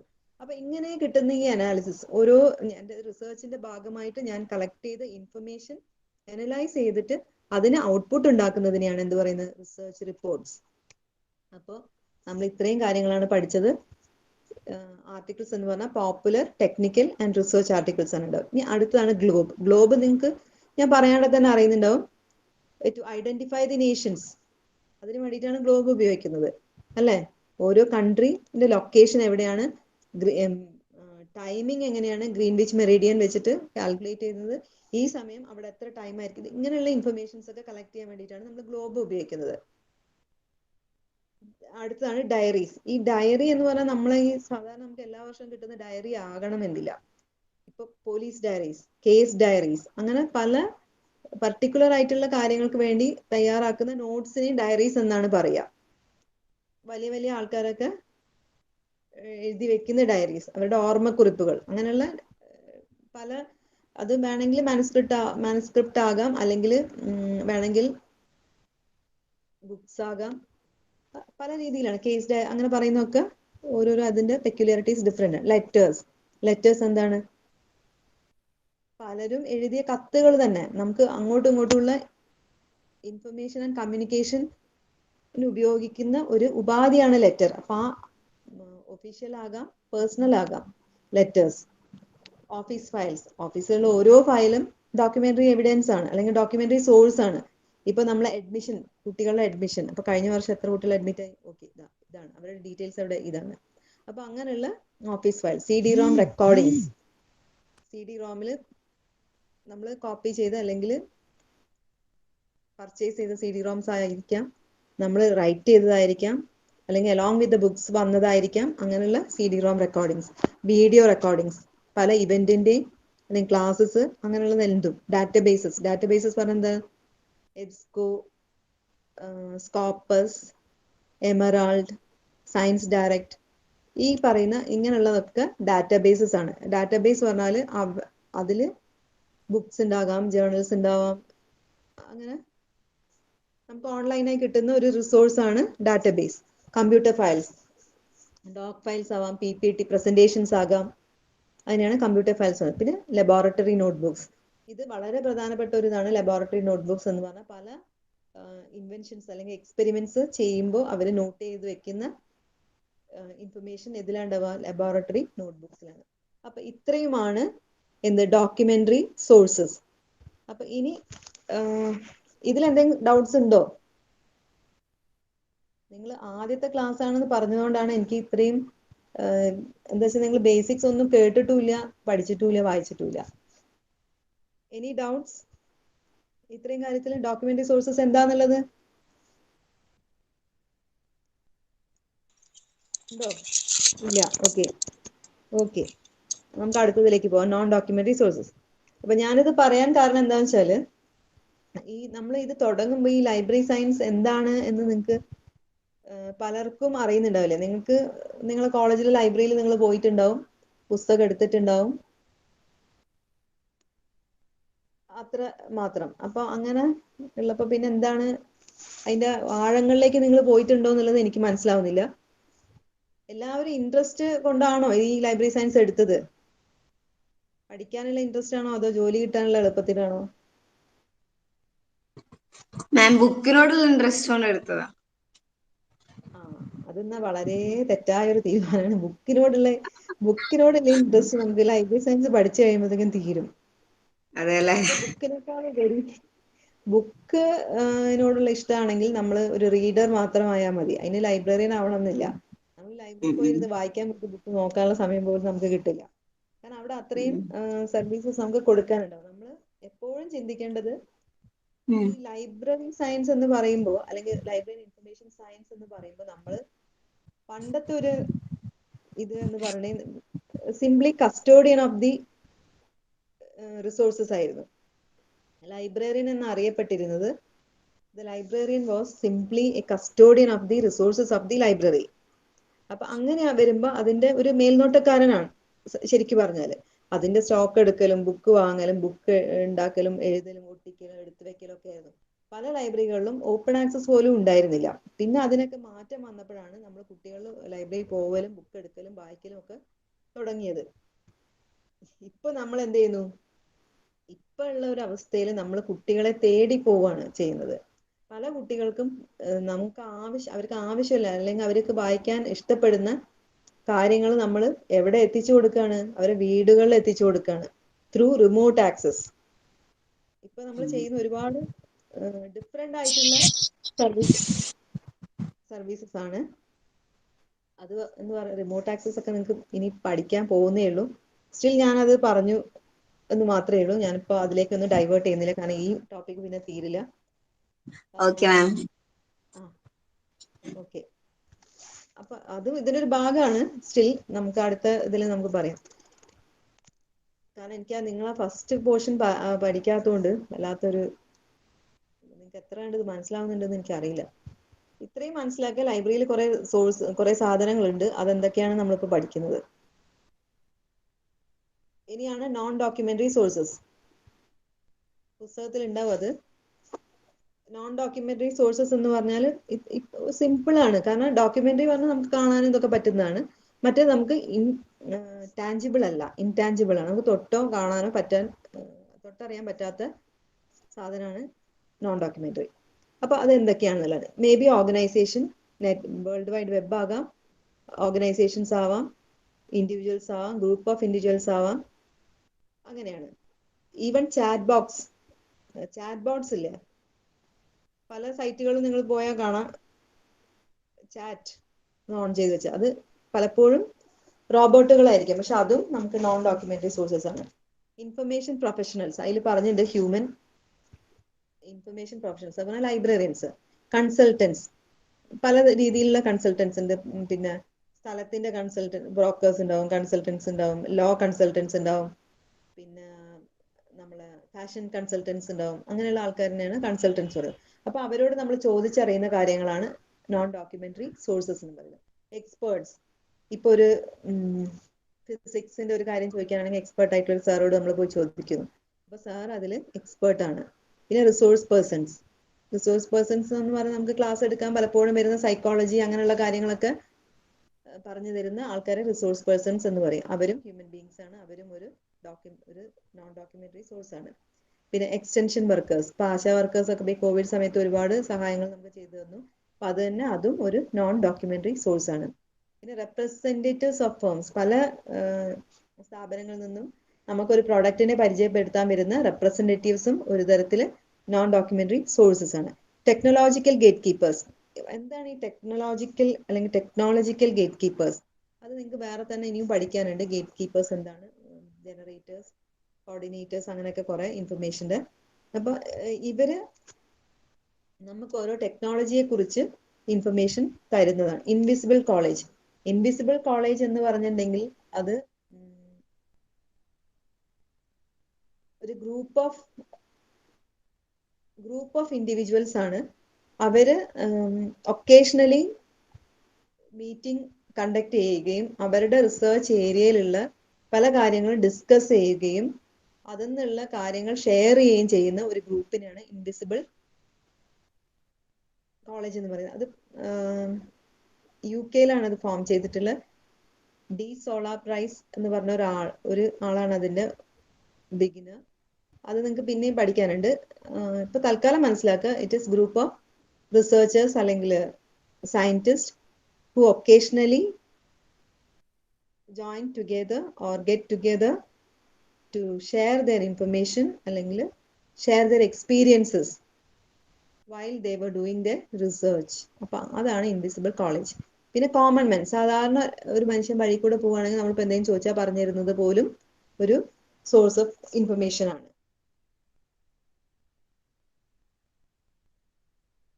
ഇതാണ് ഇപ്പൊ പറഞ്ഞ ഡോക്യുമെന്ററി ആൻഡ് നോൺ ഡോക്യുമെന്ററി രണ്ട് സാധനങ്ങൾ. അതിൽ ഇനിയുണ്ട് ഓർഗനൈസേഷൻസ്, ഇന്റർനാഷണൽ ഏജൻസീസ്. WHO ഒരു എക്സാമ്പിൾ ആണ് ഇപ്പൊ ഞാൻ പറഞ്ഞത്. IFLA, international federation of library associations and institutions. IFLA, WHO നമുക്കിപ്പോൾ ഈ കോവിഡ് കാലത്ത് ഒരുപാട് ഇൻഫർമേഷൻ തന്നുകൊണ്ടിരിക്കുകയാണ്. എപ്പോഴും WHO സൈറ്റിൽ പോയാൽ അറിയാം ഓരോ രാജ്യത്തും എത്രമാത്രം കോവിഡ് ബാധിതരുണ്ട്, എത്ര പേർക്ക് മാറി, what sort of information they are providing to the patients, what treatments they are giving, എന്തൊക്കെ മെഡിസിൻസ് ആണ് കൊടുക്കുന്നത്, വാക്സിനേഷന്റെ കാര്യങ്ങൾ, ഏത് വാക്സിനാണ് ഉപയോഗിക്കുന്നത്, അങ്ങനെയുള്ള ഒരു കോവിഡ് റിലേറ്റഡ് ഒരുപാട് ഇൻഫർമേഷൻ നമുക്ക് വേൾഡ് ഹെൽത്ത് ഓർഗനൈസേഷൻ ഈ ഒരു പീരിയഡിൽ തന്നുകൊണ്ടേയിരുന്നു. അപ്പൊ അതാണ് ഇന്റർനാഷണൽ ഏജൻസീസ്. അതിലൊരു എക്സാമ്പിൾ ആണ് WHO. പിന്നെ IFLA, ലൈബ്രറീസ് എന്തെല്ലാം ഫോളോ ചെയ്യണം അല്ലെങ്കിൽ എന്തെല്ലാം സർവീസസിലും വരുത്തേണ്ട മാറ്റങ്ങൾ അല്ലെങ്കിൽ അങ്ങനെയുള്ള കാര്യങ്ങളൊക്കെ IFLA അവരുടെ സൈറ്റിലൂടെ നമ്മളെ എപ്പോഴും അറിയിച്ചുകൊണ്ടിരുന്നു. ഇപ്പൊ recent we had A conference in Calicut university. അതിൽ നമുക്ക് കീനോട്ട് സ്പീക്കർ ആയിട്ട് നമുക്ക് കിട്ടിയത് IFLA പ്രസിഡന്റിനെയാണ്. ഞങ്ങൾ ഇൻവൈറ്റ് ചെയ്തിട്ട് അവർ ഓൺലൈനായിട്ട് നമുക്കൊരു പ്രസന്റേഷൻ തന്നിരുന്നു. അപ്പൊ അതിലും അവർ ഈ ഒരു സ്ട്രാറ്റജിനെ കുറിച്ചാണ് സംസാരിച്ചത്. ഇങ്ങനെയുള്ള ഒരു സമയത്ത് ലൈബ്രറീസ് എങ്ങനെ ഫോം ചെയ്യണം, അവരുടെ പോളിസീസ് ആൻഡ് പ്രൊസീജിയേഴ്സ് എന്നുള്ളതിനെ കുറിച്ചാണ് സംസാരിച്ചത്. അപ്പൊ അങ്ങനെയുള്ള ഓരോ ഇന്റർനാഷണൽ ഏജൻസീസ് ആണ് ഇപ്പൊ ഈ ഓർഗനൈസേഷൻസിൽ വരുന്നത്. പിന്നെ ഗവൺമെന്റ് മിനിസ്ട്രീസ് ആൻഡ് ഡിപ്പാർട്ട്മെന്റ്സ്, ഇപ്പൊ government ministries and departments, ministries പറഞ്ഞാൽ ഓരോ ഇപ്പൊ എഡ്യൂക്കേഷൻ മിനിസ്ട്രി പല പോളിസികൾ ഉണ്ടാക്കുന്നു, അത് ചെയ്യുന്നു. ഹെൽത്ത് മിനിസ്ട്രി പല പോളിസീസ് ഇറക്കുന്നു. ഇപ്പൊ ഇലക്ഷൻ കമ്മീഷണർ, അങ്ങനെയുള്ള ഓരോ ഡിപ്പാർട്ട്മെന്റുകളും നമുക്ക് തരുന്ന ഇൻഫർമേഷൻ അത് നോൺ ഡോക്യുമെന്ററി ആണ്. പിന്നെ research and development ISRO, ISRO, പിന്നെ അങ്ങനെയുള്ള organisations, IISc, Indian Institute of Science, AIIMS, അവരൊക്കെ കൊടുക്കുന്ന ഇൻഫർമേഷൻ. പിന്നെ academic institutions, universities and colleges ആണ് മെയിൻ ആയിട്ട്. പിന്നെ സൊസൈറ്റീസ്, ഇപ്പൊ ഒരു ക്രെഡിറ്റ് സൊസൈറ്റി അല്ലെങ്കിൽ ഒരു coconut farmers society, milk marketing society, ഇങ്ങനെയുള്ള സൊസൈറ്റീസ് ഒക്കെ തരും. അങ്ങനെയുള്ളത് information. Publishing houses, DC books, അവരൊക്കെ തരുന്ന ഇൻഫർമേഷൻ എന്താണ്? അപ്പൊ അവര് പുതിയതായി ഇറക്കിയ ബുക്കുകളുടെ ഇത് നമ്മളെ മാതൃഭൂമി പത്രത്തിൽ കാണാം, അല്ലെങ്കിൽ വേറെ ഏതെങ്കിലും പേപ്പറിൽ കാണാം. ഇത്രയും ഈ മാസം ഞങ്ങൾ പുറത്തിറക്കിയ പുസ്തകങ്ങൾ ഇതൊക്കെയാണ്. അതൊരു തരത്തിൽ ഇൻഫർമേഷൻ ആണ്. പിന്നെ പ്രസ്, ന്യൂസ് ചാനൽസ് പുറത്തിറക്കുന്ന ഇൻഫർമേഷൻ. ബ്രോഡ്കാസ്റ്റിംഗ് ഹൗസസ് സെയിം തന്നെ. Libraries and information centres, museums. നമ്മളെവിടെയാണ് മ്യൂസിയംസിനൊക്കെ ഇത്ര പ്രാധാന്യമില്ലാത്തത്. മറ്റത് വെസ്റ്റേൺ കൺട്രീസിലൊക്കെ മ്യൂസിയംസ് ആൻഡ് ആർക്കൈവ്സ് എന്ന് പറയുന്നത് വളരെ പ്രധാനപ്പെട്ട, അവരുടെ ഭരണകൂടത്തോട് അടുത്ത് നിൽക്കുന്ന ഒരു സംഭവമാണ്. അവരുടെ ഹിസ്റ്റോറിക്കൽ ഹെറിറ്റേജും കൾച്ചറും എല്ലാം എന്താ പറയാ എക്സിബിറ്റ് ചെയ്യുന്ന, വളരെ പ്രാധാന്യം കൊടുക്കുന്ന രണ്ട് സ്ഥലങ്ങളാണ് മ്യൂസിയംസ് ആൻഡ് ആർക്കൈവ്സ്. നമ്മളിവിടെ അങ്ങനെ തന്നെയാണ്. ഇപ്പൊ നമ്മൾ ട്രിവാൻഡ്രത്തൊക്കെ ചെന്നാൽ വളരെ മനോഹരമായ മ്യൂസിയംസ് ഉണ്ട്, ആർക്കൈവ്സ് ഉണ്ട്. അവിടെയൊക്കെ പോയാൽ നമ്മളെ ഹിസ്റ്ററിനെ കുറിച്ച് നമുക്ക് വളരെ ബോധവാന്മാരാകാൻ കഴിയും. അതൊക്കെ കണ്ട് മനസ്സിലാക്കാനും അറിയാനും പറ്റും. അപ്പൊ അതും ഒരു എന്താണ്, non documentary evidence, not evidence source ആണ്. എക്സിബിഷൻസിൽ നമ്മളിപ്പോ കാണുന്നത് നമുക്ക് ആ ഒരു കാഴ്ചയിൽ മാത്രമേ കാണാം, പിന്നെ നമുക്കത് നമ്മളെ കാഴ്ചയിൽ നിന്ന് മറഞ്ഞു പോവാണ്.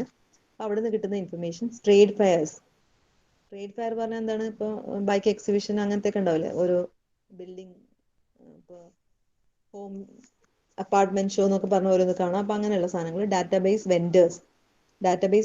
വെൻഡേഴ്സ് എന്ന് പറഞ്ഞിട്ടുണ്ടെങ്കിൽ ഇപ്പൊ ഈ സാധനം സ്കോപ്പസ്, എമറാൾഡ് ഒക്കെ ഞാൻ പറഞ്ഞ പോലെ അതൊക്കെ ഡാറ്റാബേസുകളാണ്. ആ ഡാറ്റാബേസുകൾ നമ്മളിൽ എത്തിക്കുന്ന ആൾക്കാരാണ് വെൻഡേഴ്സ് എന്ന് പറയുന്നത്. ഇപ്പോ ബലാനി ഇൻഫോടെക്, കല്യാണി പബ്ലിഷേഴ്സ്, അങ്ങനെ കുറെ ആൾക്കാർ, അങ്ങനെയുള്ള ഓരോ എക്സാമ്പിൾസ് ആണ് വെൻഡേഴ്സ് എന്ന് പറഞ്ഞാൽ. അവർ നമുക്ക് റേറ്റഡ്, നമുക്ക് കമ്മ്യൂണിക്കേറ്റ് ചെയ്ത് അല്ലെങ്കിൽ നെഗോസിയേറ്റ് ചെയ്ത് നമുക്ക് തരുന്ന ആൾക്കാരാണ് വെൻഡേഴ്സ് എന്ന് പറയുന്നത്. Information analysis centres, statistical analysis ആണ് ഉദ്ദേശിക്കുന്നത്, അല്ലെങ്കിൽ ഇൻഫർമേഷനെ ക്രോഡീകരിച്ച് തരുന്ന സ്ഥലങ്ങൾ. റെഫറൽ സെന്റേഴ്സ്, റെഫറൽ എന്ന് പറഞ്ഞാൽ എന്താ? ഇന്നൊരു സ്ഥലം അവിടെ ഉണ്ട്, അവിടെ പോയി അന്വേഷിച്ച് നോക്കൂ എന്ന് പറയുന്നതാണ് റെഫറൽ സെന്റേഴ്സ് അല്ലെങ്കിൽ സർവീസസ് എന്ന് പറയുന്നത്. പിന്നെയാണ് വേൾഡ് വൈഡ് വെബ്, ഇന്റർനെറ്റ്, എല്ലാത്തിന്റെയും ഉത്തരമാണ് വേൾഡ് വൈഡ് വെബിലുള്ളത്. അത് എത്ര കണ്ട് ഒതന്റിക് ആണെന്നുള്ള കണ്ടുപിടിക്കൽ നമ്മളെ ഉത്തരവാദിത്തമാണ്. Still world wide web provides almost all type of informations. അടുത്താണ് പ്രിന്റ്. ഇപ്പൊ ഞാൻ പറഞ്ഞു ഡോക്യുമെന്ററി ആൻഡ് നോൺ ഡോക്യുമെന്ററി കഴിഞ്ഞു. അപ്പൊ അതൊരു കാറ്റഗറൈസേഷൻ ആണ്. ഇനി അടുത്തതാണ് print and non print sources. Print sources നേരത്തെ പറഞ്ഞ അതേ ലിസ്റ്റിംഗ് ആണ്, ഞാൻ അധികം എക്സ്പ്ലെയിൻ ചെയ്യുന്നില്ല. അപ്പൊ book, periodical, patent, standard, conference document, souvenirs, test script, reports, articles, ഇതൊക്കെയാണ് പ്രിന്റ് സോഴ്സസ്. അപ്പൊ നമ്മൾ നേരത്തെ പറഞ്ഞ ഡോക്യുമെന്റ്സ് ആണ്, ആ ഡോക്യുമെന്റിന്റെ പ്രിന്റ് വേർഷൻ ആണ് ഇപ്പൊ പറഞ്ഞത്. ഇനി നോൺ പ്രിന്റ് ഇപ്പൊ പറഞ്ഞ അതേ സാധനങ്ങൾ തന്നെ.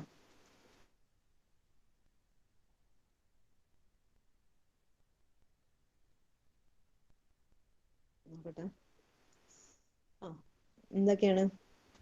Manuscript, thesis, project reports, diaries, letters, office files. ഇപ്പൊ ഞാൻ നേരത്തെ പറഞ്ഞ എല്ലാ വേൾഡ് വൈഡ് വെബ് വരെ അതിലുണ്ട്. പിന്നെ published sources and unpublished sources. അതിൽ ഗ്രേ ലിറ്ററേച്ചർ, അൺപബ്ലിഷ്ഡ് ആയിട്ടുള്ള ഇൻഫർമേഷനെയാണ് ഗ്രേ ലിറ്ററേച്ചർ എന്ന് പറയുന്നത്. പബ്ലിഷ് ആയിട്ടുള്ളതാണ് ബുക്ക്, പീരിയോഡിക്കൽ, പേറ്റന്റ്, സ്റ്റാൻഡേർഡ്, ഈ പറയുന്ന സാധനങ്ങളെല്ലാം പബ്ലിഷ് ചെയ്തതാണ്. പബ്ലിഷ് ചെയ്യാത്തത് manuscript, thesis, project reports, diaries, letters, office files. ഇത് എന്തുകൊണ്ടാണ് ഈ അൺപബ്ലിഷ്ഡിനെ ഗ്രേ ലിറ്ററേച്ചർ എന്ന് പറയുന്നതെന്ന് വെച്ചിട്ടുണ്ടെങ്കിൽ, ഇത് നമുക്ക് പബ്ലിക്കലി ആക്സസിബിൾ അല്ല. പബ്ലിക്കിന് ഒരു സ്ഥലത്തു നിന്നും ഇത് കിട്ടില്ല. ഇതിന്റെ ഒറിജിൻ എവിടെയാണോ അവിടെ മാത്രമാണ് ഇത് ആക്സസ് ചെയ്യാനുള്ള സംവിധാനം ഉണ്ടായിരിക്കുക. Manuscript typed or hand written ആകാം. അത് അവരുടെ ആ സൂക്ഷിച്ചിരിക്കുന്ന സ്ഥലത്ത് നിന്ന് അതിന്റെ ഒറിജിൻ അവിടുന്ന് കിട്ടുള്ളൂ. തീസീസ് അതേപോലെ എവിടെയാണോ ഉള്ളത് അവിടെ കിട്ടും. പക്ഷെ ഇപ്പൊ നമുക്ക് ഇതിന്റെ റെപ്പോസിറ്ററീസ് ഉണ്ട്, ഇൻസ്റ്റിറ്റ്യൂഷണൽ റെപ്പോസിറ്ററീസ് ഉണ്ട്, അല്ലെങ്കിൽ ഇലക്ട്രോണിക് തീസിസ് ആൻഡ് ഡെസർട്ടേഷന്റെ റെപ്പോസിറ്ററീസ് ഉണ്ടാവും, ഡിജിറ്റൽ ലൈബ്രറി. അപ്പൊ അങ്ങനെയുള്ള സ്ഥലങ്ങളിലൊക്കെ ഇപ്പൊ തീസിസ് അവൈലബിൾ ആണ്. പിന്നെ എന്താ വെച്ചാൽ ഫണ്ടഡ് ആയിട്ടുള്ള ഗവൺമെന്റ് ഫണ്ട് ഉപയോഗിച്ച് ചെയ്ത റിസർച്ചിന്റെ സാധനങ്ങൾ പബ്ലിക്കലി ആക്സസിബിൾ ആക്കണം എന്നുള്ളൊരു നിയമം ഉള്ളത് കൊണ്ട് തന്നെ തീസീസ് ഇപ്പൊ നമുക്ക് ഓപ്പൺ ആയിട്ട് കിട്ടും. ഓപ്പൺ റെപ്പോസിറ്ററീസിന് ആക്സസ് ചെയ്യാൻ പറ്റും. അപ്പൊ അതുകൊണ്ട് അത് അൺപബ്ലിഷ്ഡ് സോഴ്സസ് എന്ന് പറയാൻ പറ്റില്ല. അത് പണ്ട് എങ്ങോട്ട് പ്രിന്റ് ചെയ്ത് വെച്ചുകൊണ്ടാണ് ഇതിലിങ്ങനെ വന്നിട്ടുള്ളത്. പിന്നെ പ്രോജക്ട് റിപ്പോർട്ട്സ് അത് അധികവും കാരണം ആ ഇൻസ്റ്റിറ്റ്യൂഷനിൽ അല്ലെങ്കിൽ ഡിപ്പാർട്ട്മെന്റുകളിൽ തന്നെയാണ് ഉണ്ടാവുള്ളൂ. ഡയറീസ്, ലെറ്റേഴ്സ് ഇതൊക്കെ അതിന്റെ സോഴ്സിലേ ഉണ്ടാവുള്ളൂ. ഓഫീസ് ഫയൽസും അങ്ങനെ തന്നെ. ലബോറട്ടറി നോട്ട്ബുക്സ് അങ്ങനെ തന്നെ. മെഡിക്കൽ റെക്കോർഡ്സ് ഇതൊക്കെ അതിന്റെ പ്ലേസ് ഓഫ് ഒറിജിനിൽ മാത്രമാണ് ഉണ്ടാവുള്ളൂ. അപ്പൊ അതും കഴിഞ്ഞു. അപ്പൊ എന്തൊക്കെയാണ് നമ്മൾ പഠിച്ചത്? Documentary and non documentary, print and non print, published and unpublished sources. അടുത്തതാണ് 3 കാറ്റഗറൈസേഷൻ ആണുള്ളത്: primary, secondary and tertiary. Primary എന്ന് പറയുന്നത് പ്രൈമറി സോഴ്സ് എന്ന് ഉദ്ദേശിക്കുന്നത് from the very origin of the information. എവിടുന്ന അതിന്റെ ഉത്ഭവ സ്ഥാനത്ത് പ്രൈമറി ആയിട്ടുള്ള അല്ലെങ്കിൽ ഫസ്റ്റ് ഹാൻഡ് ആയിട്ടുള്ള ഇൻഫർമേഷനാണ് പ്രൈമറി സോഴ്സസ് എന്ന് പറയുന്നത്.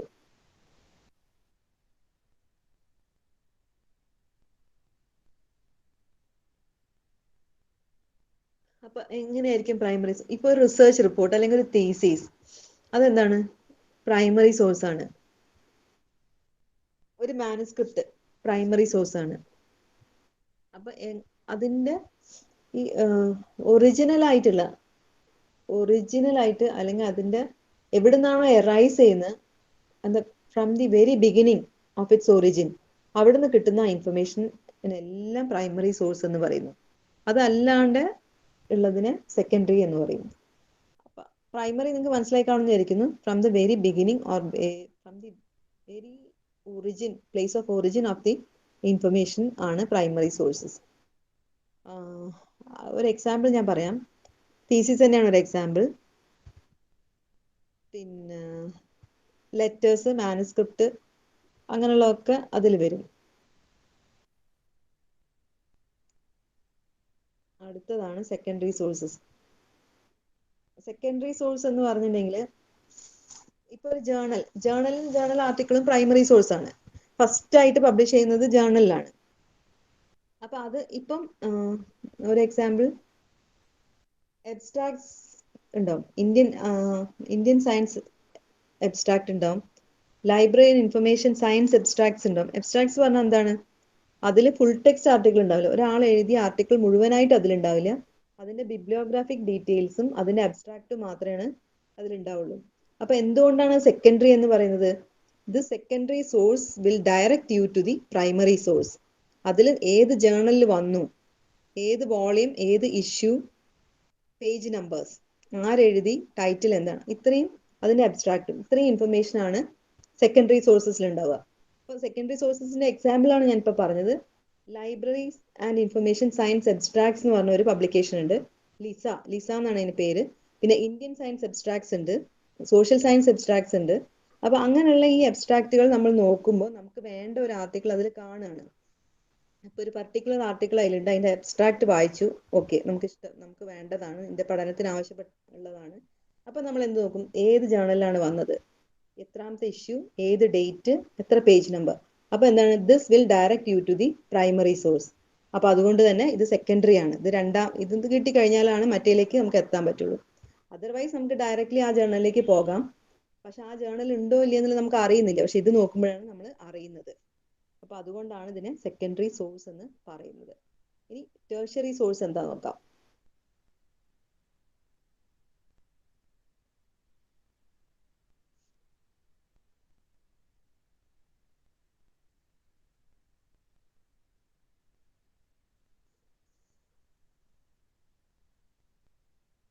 ടേർഷ്യറി സോഴ്സ് എന്ന് പറഞ്ഞിട്ടുണ്ടെങ്കിൽ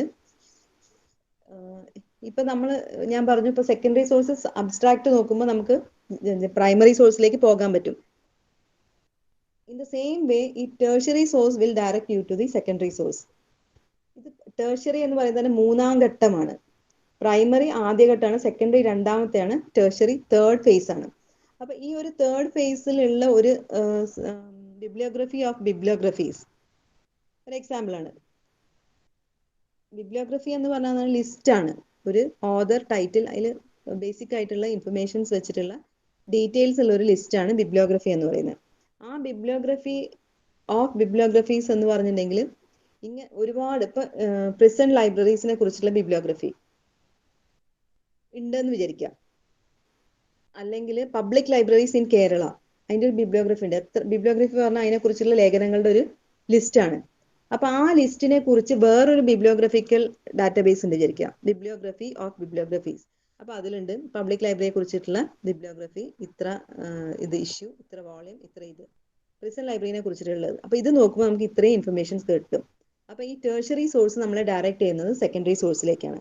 ആ സെക്കൻഡറി സോഴ്സിൽ എത്തിക്കഴിഞ്ഞാൽ അവിടുന്ന് നമുക്ക് എന്ത് ചെയ്യാം, അതിന്റെ പ്രൈമറി സോഴ്സിലേക്ക് നമ്മളെ എത്താൻ സഹായിക്കും. അപ്പൊ ഈ 3 കാറ്റഗറി അതാണ് പ്രൈമറി, സെക്കൻഡറി ആൻഡ് ടേർഷ്യറി.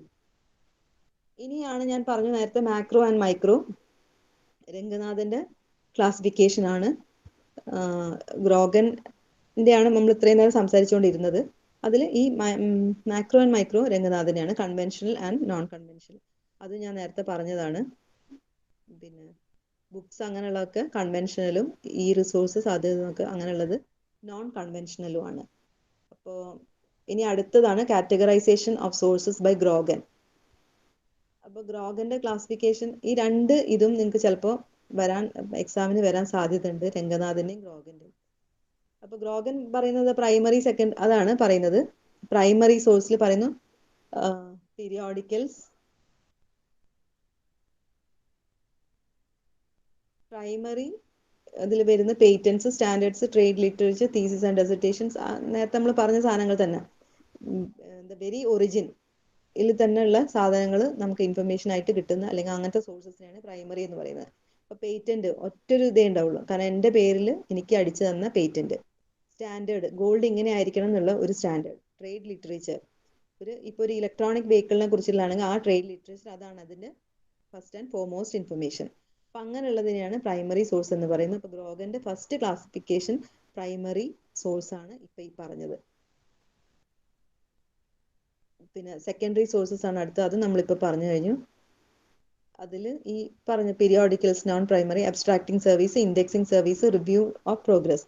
അതിൽ ഇപ്പം പീരിയോഡിക്കൽസിന് ഞാൻ പറഞ്ഞു നോൺ പ്രൈമറി എന്നുള്ളത് ഒന്ന് അബ്സ്ട്രാക്ടിങ് സർവീസ് ആണ്. അത് നിങ്ങൾക്ക് ഇനി ഡീറ്റെയിൽ ആയിട്ട് ഇതിൽ പഠിക്കാനുണ്ട്, അബ്സ്ട്രാക്ടിങ് സർവീസ് എന്താന്നുള്ളത്.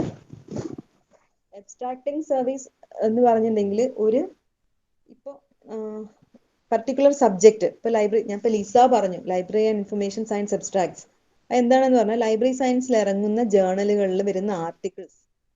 ഇപ്പോൾ annuals of library and information science ഒരു ജേർണലാണ്, ലൈബ്രറി പ്രോഗ്രസ് ഒരു ജേർണലാണ്, ലൈബ്രറി ഹെറാൾഡ് ഒരു ജേർണലാണ്. ഇതൊക്കെ ലൈബ്രറി സയൻസിലെ ജേർണൽസ് ആണ്. ഈ ജേർണലുകളിൽ വരുന്ന ആർട്ടിക്കിൾസിന്റെ അബ്സ്ട്രാക്ട് ചെയ്തിട്ട് അതിന്റെ ഡീറ്റെയിൽസ് കൊടുക്കുന്ന ഒരു ഡാറ്റാബേസ് ആണ് ലിസ എന്ന് പറയുന്നത്. ഒരു സർവീസ് ആണ്, അബ്സ്ട്രാക്ടിങ് സർവീസസ്.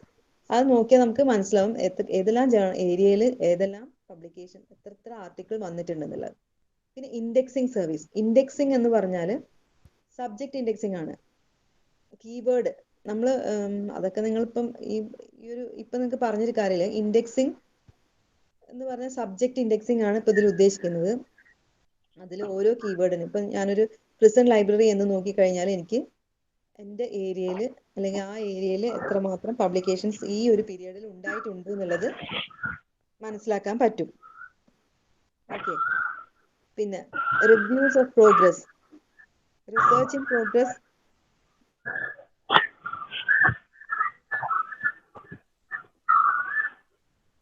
റിസർച്ച് ഇൻ പ്രോഗ്രസ് എന്നൊക്കെ പറഞ്ഞിട്ട് പല യൂണിവേഴ്സിറ്റികളും ഇറക്കുന്നുണ്ട്. കാരണം എന്താ വെച്ചാൽ അവർ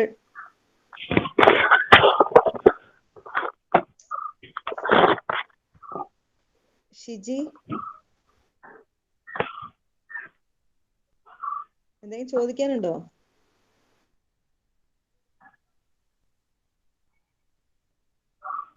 ഷിജിൽ.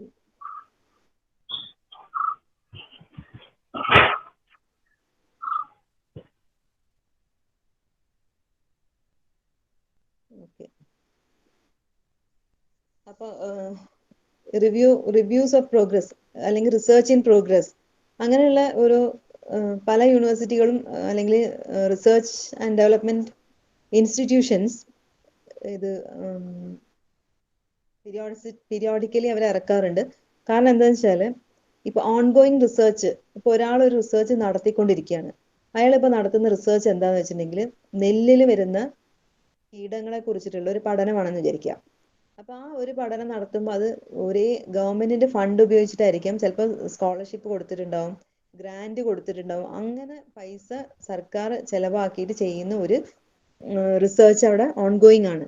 അപ്പൊ അതിന്റെ ഒരു ഡ്യൂപ്ലിക്കേഷൻ വരാതിരിക്കാൻ വേണ്ടിയിട്ട് ഞാനിപ്പോ ചെയ്യാൻ ഉദ്ദേശിക്കുന്ന ആള് നോക്കുമ്പോൾ such A work is going on. അപ്പൊ അയാൾ എന്ത് ചെയ്യും? അപ്പൊ അത് ഓൾറെഡി ഒരാൾ പഠിക്കുന്നുണ്ട്, പിന്നെ ഞാനും പഠിക്കേണ്ട ആവശ്യമില്ല. അപ്പൊ അവിടെ ഡ്യൂപ്ലിക്കേഷൻ ഒഴിവാക്കാനായിട്ട് നമുക്ക് സാധിക്കും. അപ്പൊ അങ്ങനെയുള്ള കാര്യങ്ങളാണ് ഈ റിവ്യൂസ് ഓഫ് പ്രോഗ്രസ് അല്ലെങ്കിൽ റിസർച്ച് ഇൻ പ്രോഗ്രസ് എന്നൊക്കെ പറയുന്നത്. അതും ഒരു സെക്കൻഡറി സോഴ്സ് ആണ്. പിന്നെ റെഫറൻസ്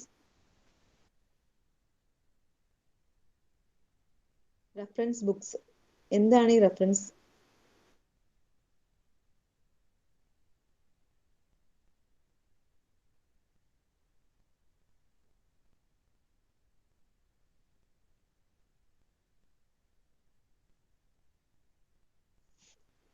ജസ്റ്റ് എ മിനിറ്റ്.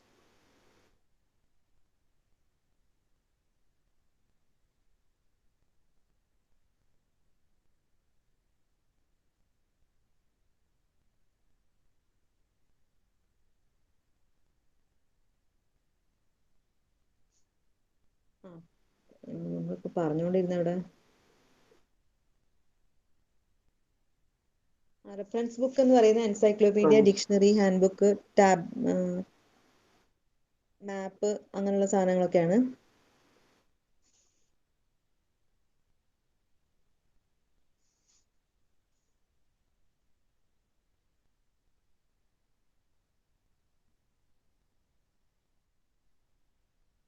ഈ യൂണിറ്റ് കഴിഞ്ഞെന്ന് തോന്നുന്നു.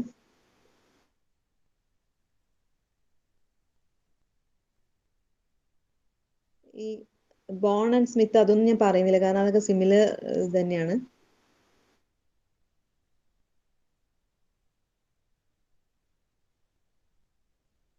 അതില് രംഗനാഥന്റെയും ഗ്രോഗന്റെയും പഠിക്കുക. രണ്ടും സിമിലർ തന്നെയാണ്. നോക്കട്ടെ ഇന്ത്യയിൽ എന്താണ്.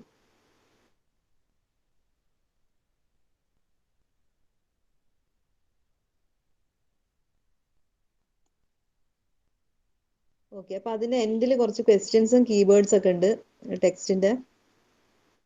അതൊന്ന് നോക്കുക, ഒന്ന് വായിച്ചു നോക്കുക. അതില് പിന്നെ സമ്മറി ഉണ്ട്, ഫർദർ റീഡിങ്ങിനുള്ള റെഫറൻസസും കൊടുത്തിട്ടുണ്ട്. നിങ്ങൾക്ക് ബുക്ക് എനിക്ക് തോന്നുന്നില്ല നിങ്ങൾക്ക് വീട്ടിൽ ഇരുന്നിട്ട് ഇപ്പൊ കിട്ടും എന്നൊക്കെ ഉള്ളത്. എന്നാലും ചിലപ്പോൾ PDF ഡ്രൈവിലൊക്കെ ചില ടെക്സ്റ്റ് ബുക്ക് ഒക്കെ അവൈലബിൾ ആണ്.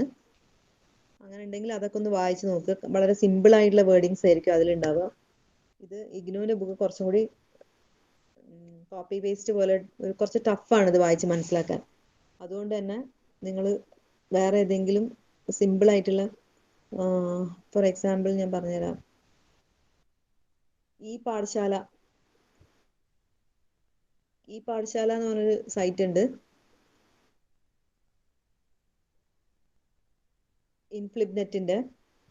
ഇൻഫ്ലിബ്നെറ്റ് എന്ന് പറഞ്ഞാൽ ഇൻഫർമേഷൻ ആൻഡ് ലൈബ്രറി നെറ്റ്വർക്ക് ആണ് ഇന്ത്യയിലുള്ള. നമ്മളവിടെയുള്ള ഒരുവിധം എല്ലാ യൂണിവേഴ്സിറ്റികളും അതിൽ ലിങ്ക്ഡ് ആണ്. അപ്പൊ അവര് പ്രൊവൈഡ് ചെയ്യുന്ന ഒരു ലൈബ്രറി സയൻസിന്റെ പല നോട്ട്സും വളരെ സിമ്പിൾ ഫോമാറ്റിൽ നിങ്ങൾക്ക് അതിൽ അവൈലബിൾ ആണ്. വേണമെങ്കിൽ ഒന്ന് നോക്കുക. ഇൻഫർമേഷൻ സോഴ്സസ് ആൻഡ് സർവീസസ് ഒക്കെ അതിലുണ്ട്. പിന്നെ എല്ലാതും ഉണ്ട്. ഒരുവിധം എല്ലാം ലൈബ്രറി മാനേജ്മെന്റ് എല്ലാം കവർ ചെയ്യുന്നുണ്ട്. അപ്പൊ കവർ ചെയ്യുമ്പോൾ നിങ്ങൾക്ക് എളുപ്പത്തിൽ മനസ്സിലാക്കാൻ പറ്റും. അതാണ് ഈ ബുക്കിൽ ഒരു കണ്ടിന്യൂറ്റി ഇല്ലാണ്ടാണ് കൊടുത്തിട്ടുള്ളത്, പിന്നെ ഇഗ്നോന്റെ സ്റ്റഡി മെറ്റീരിയൽസിൽ. അപ്പൊ അത് നിങ്ങൾക്ക് കുറച്ച് ഫോളോ ചെയ്യാൻ ബുദ്ധിമുട്ടുണ്ടാവും.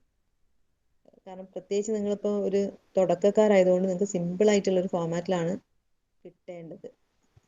അപ്പോൾ അത് ഒന്ന് വായിച്ചു നോക്കുക. കുറച്ചും കൂടി ഈസി ആയിരിക്കും നിങ്ങൾക്ക് മനസ്സിലാക്കാനായിട്ട്. അപ്പം ഞാനിനി നമുക്ക് അടുത്ത ഇതിലേക്ക് പോകാം. ഡോക്യുമെൻ്ററി സോഴ്സസ് നമ്മൾ ഇപ്പോൾ പഠിച്ചു. ഇനി അടുത്താണ് പ്രൈമറി സോഴ്സസ്. നേരത്തെ പറഞ്ഞ അതേ കാര്യമാണ്, പിന്നെയും ഇങ്ങനെ കണ്ടിന്യൂ ചെയ്യുക. റിപ്പിറ്റീഷൻ ആണ്.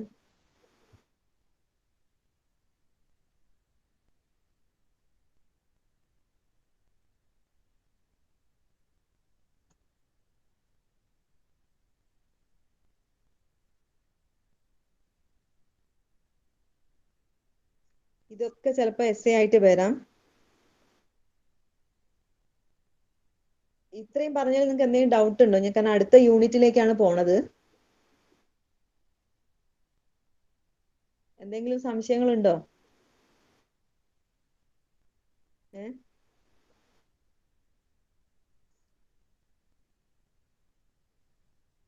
ഇല്ലല്ലോ.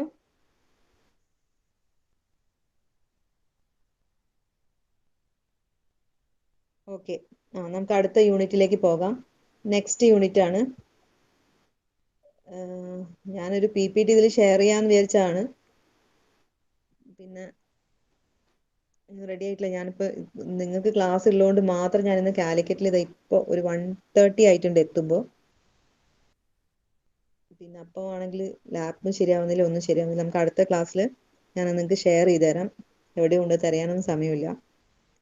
പിന്നെ എന്നല്ലെങ്കിൽ നമ്മുടെ ഗ്രൂപ്പിലിടാം. നമ്മളെ വാട്സാപ്പ് ഗ്രൂപ്പിൽ ഞാൻ ഷെയർ ചെയ്ത് തരുന്നുണ്ട് PPT. നിങ്ങൾക്ക് കുറച്ചും കൂടി സിമ്പിളായിട്ട് മനസ്സിലാക്കാൻ. പിന്നെ madam, hello madam, hello madam, പിന്നെ നമ്മളെ ക്ലാസ്സിലുള്ള അപ്പോൾ ടെക്സ്റ്റിന്റെ ലാസ്റ്റുള്ള കുറെ പേഴ്സണാലിറ്റീസിന്റെ കോൺട്രിബ്യൂഷൻ അല്ലേ, ഓരോരുത്തര് ക്ലാസിഫിക്കേഷൻ കൊടുത്ത, അപ്പൊ അതിന് ഇമ്പോർട്ടൻസ് ഇല്ല. എന്താണ് റെഫറൻസസ് ആണോ ഉദ്ദേശിച്ചത്? അല്ല, അങ്ങനെ ഓരോരുത്തര് റെഫറൻസസ് അല്ല, അതിന്റെ തൊട്ട് മുമ്പായിട്ടുള്ള കുറച്ച് ആളുകളുടെ പേര് പറഞ്ഞിട്ട് ഓരോ കോൺട്രിബ്യൂഷൻ പറഞ്ഞിട്ട് ഓരോ സാധനങ്ങൾ കൊടുത്തിട്ടില്ലേ, ഓരോ ഇത് ഇതിന്റെ ടെക്സ്റ്റിലുള്ള. അത് ഇഗ്നോയുടെ ടെക്സ്റ്റിൽ പലരും നോട്ട്സ് തയ്യാറാക്കി കൊടുക്കുന്നുണ്ട്. അവരുടെ പേരല്ലേ അല്ലേ? അങ്ങനെ അതല്ല.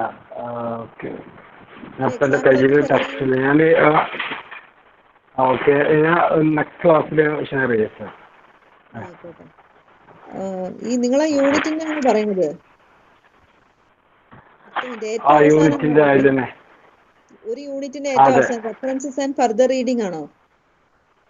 അതല്ല ഞാനൊന്ന് ഇപ്പൊ ടെക്സ്റ്റ് കിട്ടിയ സമയത്തൊന്ന് റെഫർ ചെയ്തിരുന്നു. അപ്പൊ അങ്ങനെ കാരണം അപ്പം എൻ്റെ കയ്യിലെ ടെക്സ്റ്റ് ഞാൻ പുറത്തുള്ള. ഓക്കെ, അടുത്ത ക്ലാസ്സിൽ ഷെയർ ചെയ്യാം നേരത്തെ. പിന്നെ ഇതിൽ വരുന്നത് എന്താ വെച്ചാല്, പിന്നെ ആൻസേഴ്സ് ടു, അതായത് ഇപ്പൊ നമ്മൾ ടെക്സ്റ്റിൽ ഇപ്പൊ മാഡം പറഞ്ഞ മാത്രമേ ഇമ്പോർട്ടൻസ് ആയിട്ടുണ്ടാവുക. കാരണം ഇത് ടെക്സ്റ്റ്. ടെക്സ്റ്റ് ഉണ്ട്. നിങ്ങൾ സ്റ്റഡി ഇത് കഴിഞ്ഞു കഴിഞ്ഞാൽ അതിൽ പറയുന്നത് സെൽഫ് ചെക്ക് എക്സസൈസ് ആണ്. എക്സസൈസ് ആണ്. അത് കുറെ ക്വസ്റ്റ്യൻസ് ആണ്. ആ ക്വസ്റ്റ്യന്റെ ഉത്തരം പിന്നെ അവർ താഴെ കൊടുത്തിട്ടുണ്ട്. പിന്നെ സമ്മറി ആണുള്ളത്, പിന്നെ റെഫറൻസസ് ആണുള്ളത്. ഇതിൽ ഞാൻ കാണുന്നില്ല. ഇനി ഉണ്ടെങ്കിൽ അതൊന്ന് അടുത്ത ക്ലാസ്സിൽ ഷെയർ ചെയ്യാം. ഇതിൽ ഇപ്പൊ ആസച്ച് ഇല്ല. റെഫറൻസസ് ആൻഡ് ഫർദർ റീഡിംഗ്, അതാ ഞാനിപ്പോ പറഞ്ഞ ഫർദർ റീഡിങ്ങിന് ഈ ബുക്കുകളൊക്കെ നിങ്ങൾക്ക് കിട്ടുമെന്നുള്ളത്. കിട്ടാൻ സാധ്യത കുറവാണ്. കാരണം നിങ്ങൾ വല്ല ലൈബ്രറി സയൻസ് പഠിപ്പിക്കുന്ന യൂണിവേഴ്സിറ്റികളിൽ മാത്രമേ ഉണ്ടാവുള്ളൂ ടെക്സ്റ്റ് ബുക്കുകൾ. പക്ഷെ ഇത് വളരെ സിമ്പിൾ ആയിട്ടുള്ള ഒരു ടോപ്പിക്കാണ്. ഇതിൽ പിന്നെ അധികം പഠിക്കാനോ എക്സ്ട്രാ റീഡിങ്ങിന്റെ ഒന്നും ആവശ്യമില്ല. ഇതിലും സിമ്പിൾ ആയിട്ട് പഠിക്കാനാണ് ഞാൻ പറഞ്ഞത്. ഈ പാഠശാലയിൽ പോയാൽ നിങ്ങൾക്ക് അതിലുള്ള സിംപ്ലർ ആയിട്ടുള്ള നോട്ട്സ് ഉണ്ട്. കുറച്ചും കൂടി നിങ്ങൾക്ക് വായിച്ചാൽ വേഗം മനസ്സിലാവും. ഇത് കുറച്ചും കൂടി കോംപ്ലിക്കേറ്റഡ് ആണ് ഇഗ്നോ തരുന്നത്. കുറച്ചും കൂടി സിമ്പിൾ ലാംഗ്വേജിലുള്ളത് അതിൽ കിട്ടും. ഓക്കെ, അപ്പൊ നമ്മൾ ഇനി അടുത്ത യൂണിറ്റിലേക്കാണ് പോണത്. അടുത്ത യൂണിറ്റിൽ പ്രൈമറി ഫസ്റ്റ് യൂണിറ്റിൽ ഉള്ളത് നമ്മൾ കവർ ചെയ്തു. ഇനി അടുത്തത് പ്രൈമറി സോഴ്സ് ഇയാൾ പറഞ്ഞ പോലെ പ്രൈമറി സെക്കൻഡറി ടെർഷറിന്റെ ഡീറ്റെയിൽ ആയിട്ടുള്ള ഒരു സ്റ്റഡിയാണ് പ്രൈമറി പീരിയോഡിക്കൽസ്. അതിൽ പ്രൈമറി സോഴ്സസിൽ കുറെ എക്സ്പ്ലെയിൻ ചെയ്തിട്ടുണ്ട്. Primary periodicals, reports, anthologies of papers, conference documents, monographs, official publications, patents, standards, trade literature, theses and dissertations, project reports as partial fulfillment of academic degrees, reprints, information leaflets, reprints and manuscripts, laboratory notebooks, diaries, memoranda, internal research reports, minutes of meetings, office files, correspondence, information cards, medical records, audio and video tapes, computer programs, data files, ഇങ്ങനെയുള്ള കാര്യങ്ങളാണ് അതിൽ പറഞ്ഞിട്ടുള്ളത്. അതിപ്പോൾ നമ്മൾ നേരത്തെ ഞാൻ പറഞ്ഞ അതേ സംഭവങ്ങൾ തന്നെയാണ്. അതിനെ കുറച്ചും കൂടി വിപുലീകരിച്ച് പറഞ്ഞു. അതൊരു ഇൻട്രൊഡക്ടറി യൂണിറ്റ് ആണ് ആദ്യത്തേത്. അതിൻ്റെ കുറച്ചും കൂടി കാറ്റഗറൈസ്ഡ് ഫോമാറ്റിലാണ് നമ്മൾ ഫസ്റ്റ് യൂണിറ്റ് പഠിച്ചത്. ഫസ്റ്റ് ഇൻട്രോ, സെക്കൻഡ് യൂണിറ്റ് അതിൻ്റെ കാറ്റഗറൈസേഷൻ. ഇപ്പൊ നമ്മൾ ഗ്രോഗന്റെയും രംഗനാഥിന്റെയും കാറ്റഗറൈസേഷൻ ആണ് പഠിച്ചത്. അതെന്താന്ന് പഠിച്ചു. ഇനി അതിന്റെ ഡീറ്റെയിൽ ആയിട്ടുള്ള ഈ 3 പ്രൈമറി, സെക്കൻഡറി ആൻഡ് ടെർഷറി ആണ് പഠിക്കേണ്ടത്. അപ്പൊ പ്രൈമറി പീരിയോഡിക്കൽസ് എന്താണെന്നാണ് ആദ്യത്തെ ഇത്. ടൈപ്സ് ഓഫ് ഡോക്യുമെന്റ്സ് പഠിച്ചു, പ്രൈമറി സോഴ്സ് പഠിച്ചു, പ്രൈമറി പീരിയോഡിക്കൽസ് എന്തൊക്കെയാണെന്നുള്ളതാണ്. ഇത് എന്താന്ന് വെച്ചിട്ടുണ്ടെങ്കിൽ ഇപ്പൊ നമ്മൾ പഠിച്ചു പ്രൈമറി റിസോഴ്സ് എന്ന് പറഞ്ഞാൽ at the very origin of the document അതിനെ നമുക്ക് ആക്സസ് ചെയ്യാൻ പറ്റുന്ന ഒരു സംവിധാനമാണ് പ്രൈമറി സോഴ്സ്. അപ്പൊ എന്താണ് ഈ പ്രൈമറി പീരിയോഡിക്കൽസ് എന്ന് പറഞ്ഞാൽ? അത് സബ്ജക്ട് ജേർണൽസ് അല്ലെങ്കിൽ സബ്ജക്ട് പീരിയോഡിക്കൽസ്. ആ പീരിയോഡിക്കലിന്റെ ഈ പീരിയോഡിക്കലിൽ എങ്ങനെ ഉണ്ടാവും? ഒരു റിസർച്ച് റിപ്പോർട്ട്, അല്ലെങ്കിൽ ഞാനിപ്പോ ഒരു വർക്ക് ചെയ്യുന്നു, എക്സ്പെരിമെന്റേഷൻ ചെയ്യുന്നു ഒരു ബയോടെക്നോളജിയിൽ, ഒരു പ്ലാന്റ് ഗ്രോത്ത് എങ്ങനെ എൻഹാൻസ് ചെയ്യാം, അല്ലെങ്കിൽ പാഡി ഫീൽഡിൽ നമുക്ക് നല്ലൊരു ഹാർവെസ്റ്റ് ഉണ്ടാവാൻ വേണ്ടി എന്തൊക്കെ ചെയ്യാമെന്ന് ഇവർ നിരീക്ഷിച്ച് കണ്ടെത്തിയ ഒരു ഔട്ട്പുട്ടിനെ അവരൊരു റിപ്പോർട്ടായിട്ട് അല്ലെങ്കിൽ ഒരു റിസർച്ച് പേപ്പർ ആയിട്ട് പബ്ലിഷ് ചെയ്യുകയാണെന്ന് വിചാരിക്കുക. അത് വെരി ഫസ്റ്റ് ഇൻസ്റ്റന്റിൽ തന്നെ അതിനെയാണ് നമ്മൾ പ്രൈമറി പീരിയോഡിക്കൽ എന്ന് പറയുന്നത്. ഈ പ്രൈമറി പീരിയോഡിക്കലിന്റെ ഫീച്ചേഴ്സ് എന്ന് പറഞ്ഞാൽ നമ്മളുടെ ഇത് പബ്ലിഷ് ചെയ്യുന്നത് ഇങ്ങനെയുള്ള ജേർണൽസ്, ഈ സബ്ജക്ട് ജേർണൽസ് പബ്ലിഷ് ചെയ്യുന്ന ഒരു ലേണഡ് ബോഡി ആയിരിക്കും. ലേണഡ് ബോഡി പറഞ്ഞാൽ എന്താ? ഒരു അക്കാഡമിക്കലി അല്ലെങ്കിൽ പിന്നെ സയന്റിഫിക്കലി ആയിട്ട് ബാക്ക്ഗ്രൗണ്ട് ഉള്ള അല്ലെങ്കിൽ അതിനുവേണ്ടി പ്രവർത്തിക്കുന്ന ഒരു ഇൻസ്റ്റിറ്റ്യൂഷൻ ആയിരിക്കും ഇതെന്ത് ചെയ്യുന്നത്, പബ്ലിഷ് ചെയ്യുന്നത്. അപ്പൊ പ്രൈമറി പീരിയോഡിക്കൽ എന്ന് പറഞ്ഞാൽ എന്താണ്? ഇപ്പോൾ റിസർച്ച്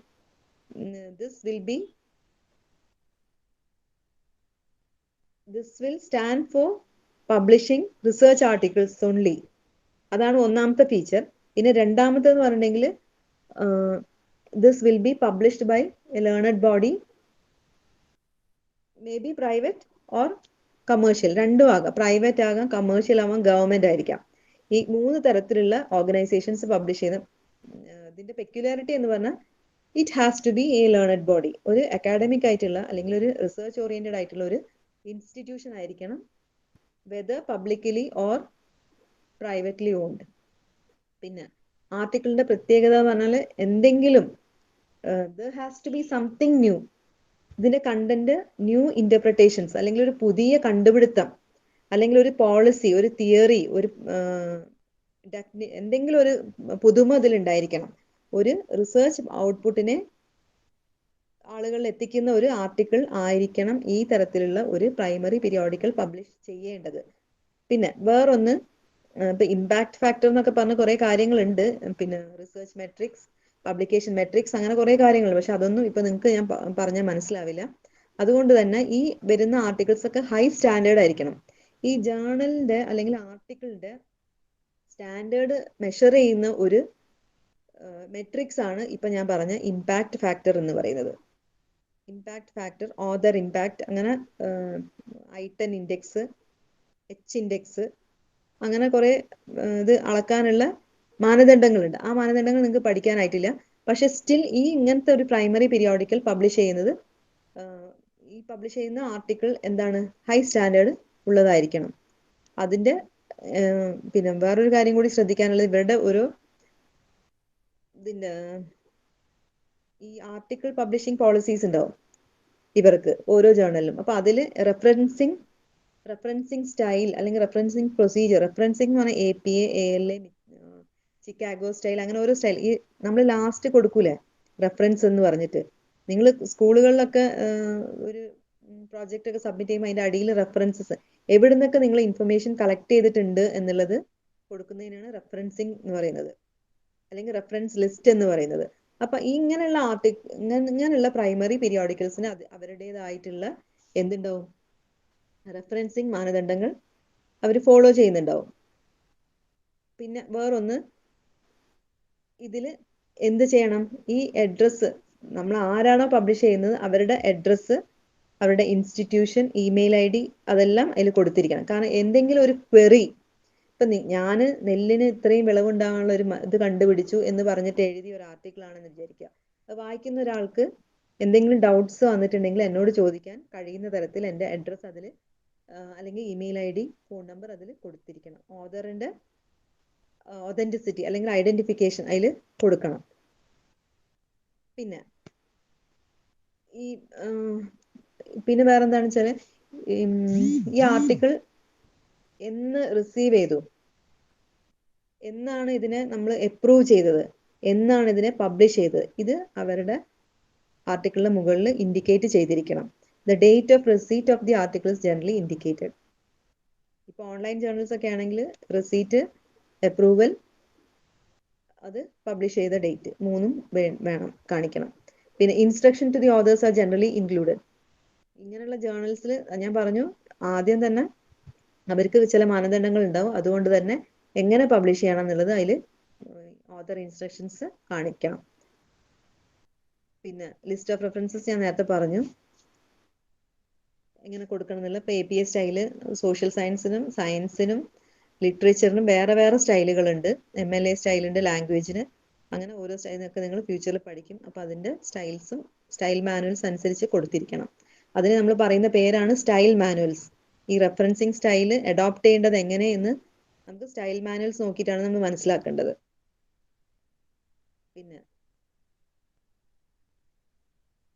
അതേപോലെ ഈ ജേർണൽസ് ഇത്രയും പ്രൈമറി പീരിയോഡിക്കൽ എന്തിൽ അബ്സ്ട്രാക്ടിങ് ആൻഡ് ഇൻഡെക്സിങ് സർവീസസിൽ ഉൾപ്പെടുത്തിയിട്ടുണ്ടായിരിക്കും.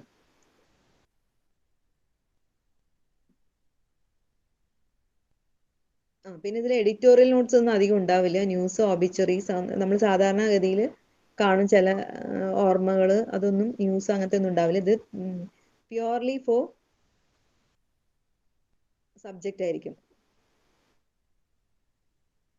എക്സാമ്പിൾസ് ഉണ്ട് Annals of library information science, പ്രമാണ, ജേർണൽ ഓഫ് ഫിസിക്സ്, ഇതൊക്കെ എക്സാമ്പിൾസ് ആണ്.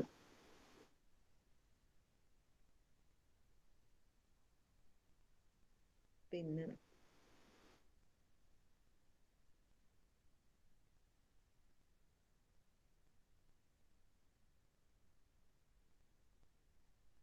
വേറൊരു ഇതാണ് ലെറ്റേഴ്സ് ജേർണൽ. അത് ഫിസിക്കൽ റിവ്യൂ ലെറ്റേഴ്സ്. അത് പിന്നെ അതിന്റെ ഓരോ ഇതിപ്പോ ഇങ്ങനെ പറയുന്നത് എന്താ വെച്ചാൽ ഇതൊരു പർട്ടിക്കുലർ ആയിട്ടൊരു മാനദണ്ഡമൊന്നും ഇതിലില്ല. പക്ഷെ ഈ ഫോമാറ്റ് ഈ ഫോളോ ചെയ്യുന്നതിനെ ഇങ്ങനെ നമ്മൾ ലെറ്റേഴ്സ് ജേർണൽ എന്ന് പറയാം. ഇപ്പൊ physical letters B, physical letters A, അങ്ങനെ review, physical review letters C, അങ്ങനെ ഒരുപാട് എന്താ പറയാ ടൈപ്പ് ഓഫ് ജേർണൽസ് ഉണ്ട്, പീരിയോഡിക്കൽസ് ഉണ്ട്. അപ്പൊ അതിനെയാണ് ഇങ്ങനെ കാറ്റഗറൈസ് ചെയ്തിട്ടുള്ളത് ലെറ്റേഴ്സ് ജേർണൽ എന്ന് പറഞ്ഞാൽ. അതിൽ എന്താന്ന് വെച്ചാല് ഇതേപോലെ തന്നെ ഞാൻ പറഞ്ഞ പോലെ ലേണഡ് ബോഡീസ് ആയിരിക്കാം, പിന്നെ റിസർച്ച് ഇൻസ്റ്റിറ്റ്യൂഷൻസ് ആയിരിക്കാം. ഇവരുടെ റിസർച്ച് വർക്കാണ് അതിൽ പബ്ലിഷ് ചെയ്യുന്നുണ്ടാവുക. നിങ്ങൾക്ക് ബോറടിക്കുന്നുണ്ടോ കേട്ടിട്ട്? അതിന് ലെറ്റേഴ്സ് എന്ന് പറയും. ഇല്ല, ഓക്കെ. ഇങ്ങോട്ടൊന്നും കേൾക്കാത്തതുകൊണ്ടേ മറ്റേ ക്ലാസ്സിലാകുമ്പോൾ എന്തെങ്കിലും ചോദ്യങ്ങളെങ്കിലും ചോദിക്കുക.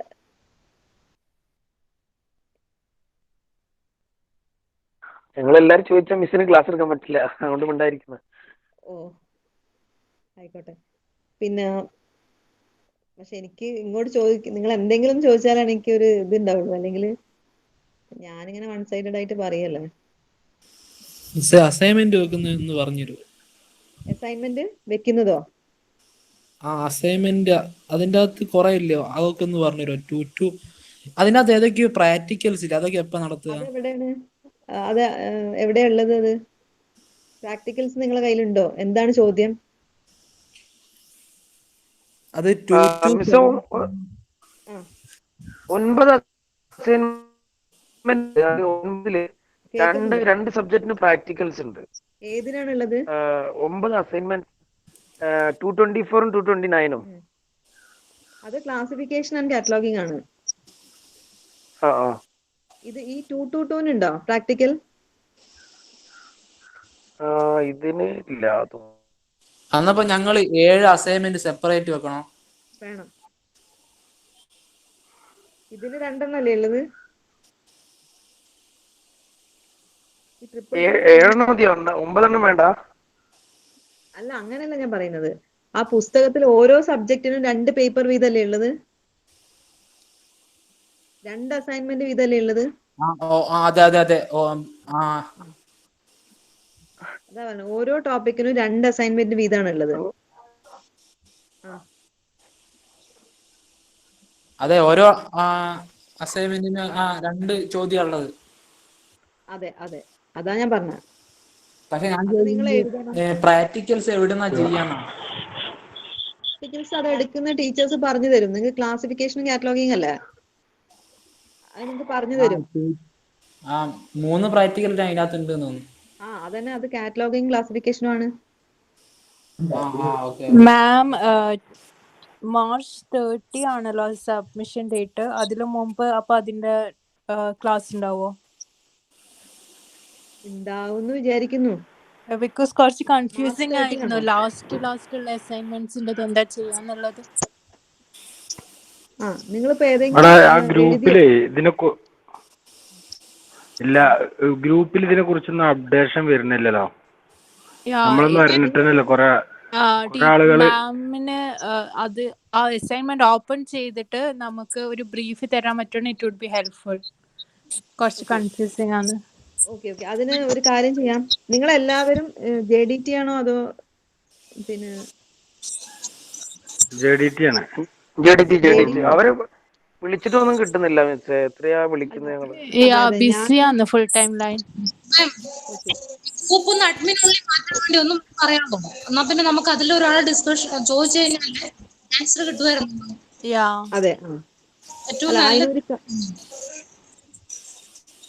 ഒരു കാര്യം, ഞാൻ ഇപ്പൊ ക്ലാസ് എടുക്കുന്നത്, എനിക്ക് എന്റെ സെന്റർ എന്ന് പറഞ്ഞിട്ടുണ്ടെങ്കിൽ ഞാൻ വടകര സെന്ററിന്റെ അണ്ടറിൽ നിർമ്മലഗിരി കോളേജാണ്.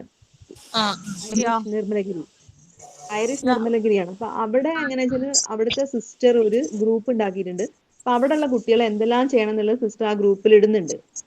എപ്പോ നിങ്ങൾ പേപ്പർ കൊടുക്കണം, എപ്പോ നിങ്ങൾ അങ്ങനത്തെ ഒരു അപ്ഡേഷൻ ഇതുവരെ വന്നിട്ടില്ല. ഞാൻ നിർമ്മലഗിരി കോളേജിന്റെ വടകര സെന്ററിലുള്ളതാണ്. ബട്ട് അതിൽ അഡ്മിൻ ഓൺലി ആണ് മെസ്സേജസ് ആൻഡ് ലിങ്ക് ആണ് സെൻഡ് ചെയ്തിട്ടുള്ളത്. So it's very confusing. ലാസ്റ്റുള്ള പ്രാക്ടിക്കൽസ് എന്താ ചെയ്യാന്നുള്ളത്. ക്വസ്റ്റ്യൻ ആൻസേഴ്സ് ഓക്കെ ആണ്. അപ്പൊ നിങ്ങൾ സിസ്റ്ററിന്റെ നമ്പർ കയ്യിലുണ്ടോ? സെന്ററിന്റെ നമ്പർ ഉള്ള ദാറ്റ്സ് ബിസി എവറി ടൈം. എല്ലാ സെന്ററും അങ്ങനെ തന്നെയാണ്. ഈവൻ വടകര പോലും വിളിച്ചാൽ അങ്ങനെയാണ്. റീജിയണൽ പക്ഷേ എനിക്ക് തോന്നുന്നു കഴിഞ്ഞ പ്രാവശ്യമൊക്കെ സിസ്റ്റർ പേപ്പർ കൊടുക്കേണ്ടതും അസൈൻമെന്റ് കൊടുക്കേണ്ടതും എല്ലാം കറക്റ്റ് ആയിട്ട് ആ ഗ്രൂപ്പിൽ കൊടുക്കാറുണ്ട്. ടൈമും എല്ലാം പറഞ്ഞായിരുന്നു. But normal question answers okay ആണ്. പിന്നെ ലാസ്റ്റ് ഉള്ള ഒരു 3-4 അസൈൻമെന്റ്സ് കുറച്ച് പ്രാക്ടിക്കൽ ടൈപ്പ് ആണ്. That's very confusing. മിസ് അതില് 224 നിങ്ങൾക്ക് ഒരു പ്രാക്ടിക്കൽ. അത് എല്ലാ അസൈൻമെന്റ്സും 70 മാർക്കിനാണ്. ഈ 224 ട്യൂട്ടർ മാർക്ക്ഡ് അസൈൻമെന്റ് 35-നും അതിൽ തന്നെ ഒരു പ്രാക്ടിക്കൽ 35-നാണ് വന്നിട്ടുള്ളത്. അപ്പൊ അതിൽ ഞങ്ങൾ അസൈൻമെന്റ് എഴുതേണ്ടത് ട്യൂട്ടർ മാർക്ക്ഡ് അസൈൻമെന്റ് മാത്രം എഴുതിയാൽ മതിയോ? അത് നിങ്ങളിപ്പോ എഴുതാനായിട്ടില്ല, നിങ്ങൾക്ക് അത് പഠിപ്പിക്കാനും നിങ്ങൾക്ക് എഴുതാൻ പറ്റില്ല. But last date of submission March 30 ആണ്. ക്ലാസ് ഇപ്പൊ സൺഡേ മാത്രമേ ഉണ്ടാവുള്ളൂ, അറിയോ? സൺഡേ സാറ്റർഡേ ഉണ്ടാവുള്ളൂ. Ma'am, but assignment in the last date is 30, no? Sometimes extend ചെയ്യും. Okay. നിങ്ങൾ ഒരു കാര്യം ചെയ്യാം, നിങ്ങൾക്ക് തിയറി പേപ്പേഴ്സ് നിങ്ങൾ എഴുതിക്കോളൂ, നിങ്ങൾക്ക് എഴുതാലോ ഇപ്പോ. Yeah, that we are doing. Excuse me miss, പറയാം. അഥവാ അസൈൻമെന്റ് കംപ്ലീറ്റ് ചെയ്തെങ്കിൽ എനിക്ക് ഇപ്പൊ പോയി സബ്മിറ്റ് ചെയ്യാൻ പറ്റുമോ ഈ റീജിയണൽ സെന്ററിൽ? പറ്റും. ഞാൻ കാരണം ഇത് പഠിച്ച കുട്ടിയാണ്, എനിക്ക് കംപ്ലീറ്റ് ചെയ്യാൻ പറ്റായിട്ട് ഞാനിപ്പോ ഡിസ്റ്റന്റ് ആയിട്ട് ചെയ്യാണ്. അപ്പൊ ഞാൻ കംപ്ലീറ്റ് ചെയ്ത അപ്പൊ എനിക്ക് ഏത് സമയം വേണമെങ്കിലും റീജിയണൽ സെന്ററിൽ കൊണ്ടേ കൊടുക്കാം. പക്ഷെ അപ്പൊ പ്രാക്ടിക്കൽ എങ്ങനെയാണ് ചെയ്യല്? പ്രാക്ടിക്കൽ മീൻസ് അവിടെ ചെയ്ത് കാണിച്ചു കൊടുക്കേണ്ട കമ്പ്യൂട്ടറിൽ ചെയ്ത് കാണിച്ചു കൊടുക്കല്ല, നിങ്ങൾ അതിൽ എഴുതാണല്ലോ ചെയ്യേണ്ടത്. അപ്പോ ഈ പ്രാക്ടിക്കലി ലിബർ ഓഫീസ് ഇംപ്രസും കാൽക്കൊക്കെ ചെയ്യാണ്ടല്ലോ, അതൊക്കെ ഞാൻ എന്താ ചെയ്യേണ്ടത്? അതൊക്കെ ചെയ്തിട്ട് സ്ക്രീൻഷോട്ട് എടുക്കുക. ഓക്കെ, അങ്ങനെ ചെയ്ത് കൊണ്ടേ കൊടുത്താൽ മതി.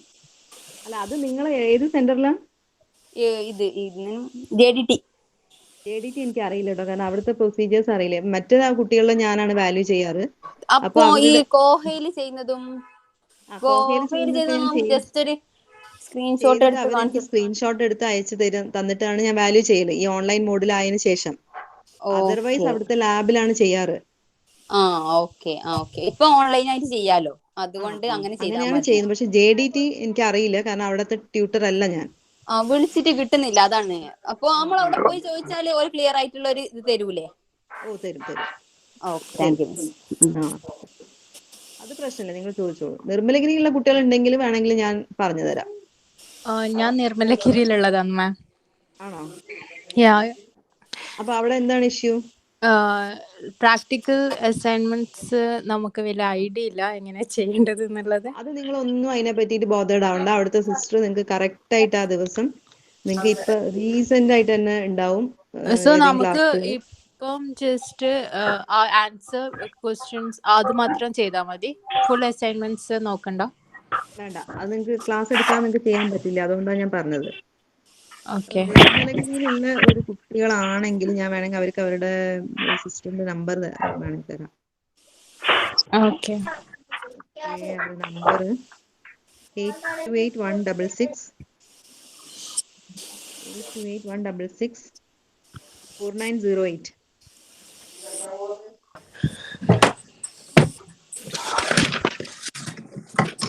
എഴുതിയോ?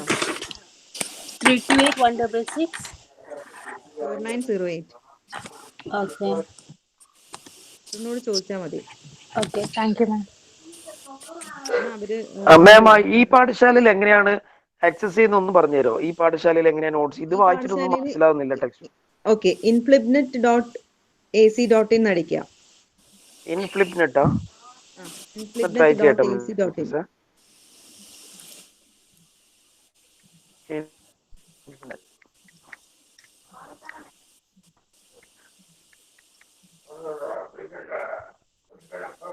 ഇൻഫ്ലിബ്നെറ്റ്, അതിൽ ഇൻഫ്ലിബ്നെറ്റ് സെന്റർ എന്ന് പറയുന്ന ഓപ്പൺ ചെയ്യണ്ടേ? ഏറ്റവും മുകളിൽ വരുന്ന inflibnet.ac.in. ഓക്കെ.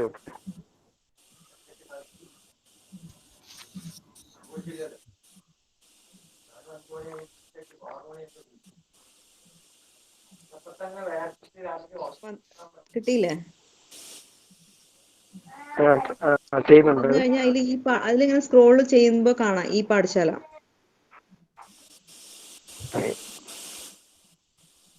കിട്ടിയിട്ടുണ്ടാവും വിചാരിക്കുന്നു.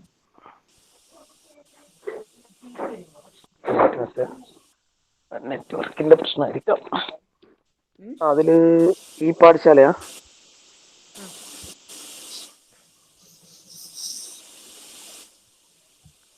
PG പാഠശാല. PG-ന്നാ?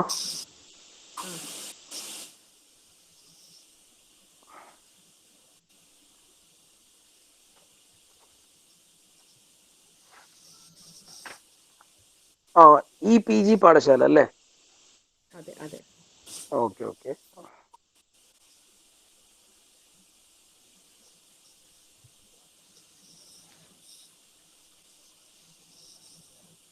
അതിലേതാ ഈ അധ്യായം ഏതാണ് എടുക്കേണ്ടത്?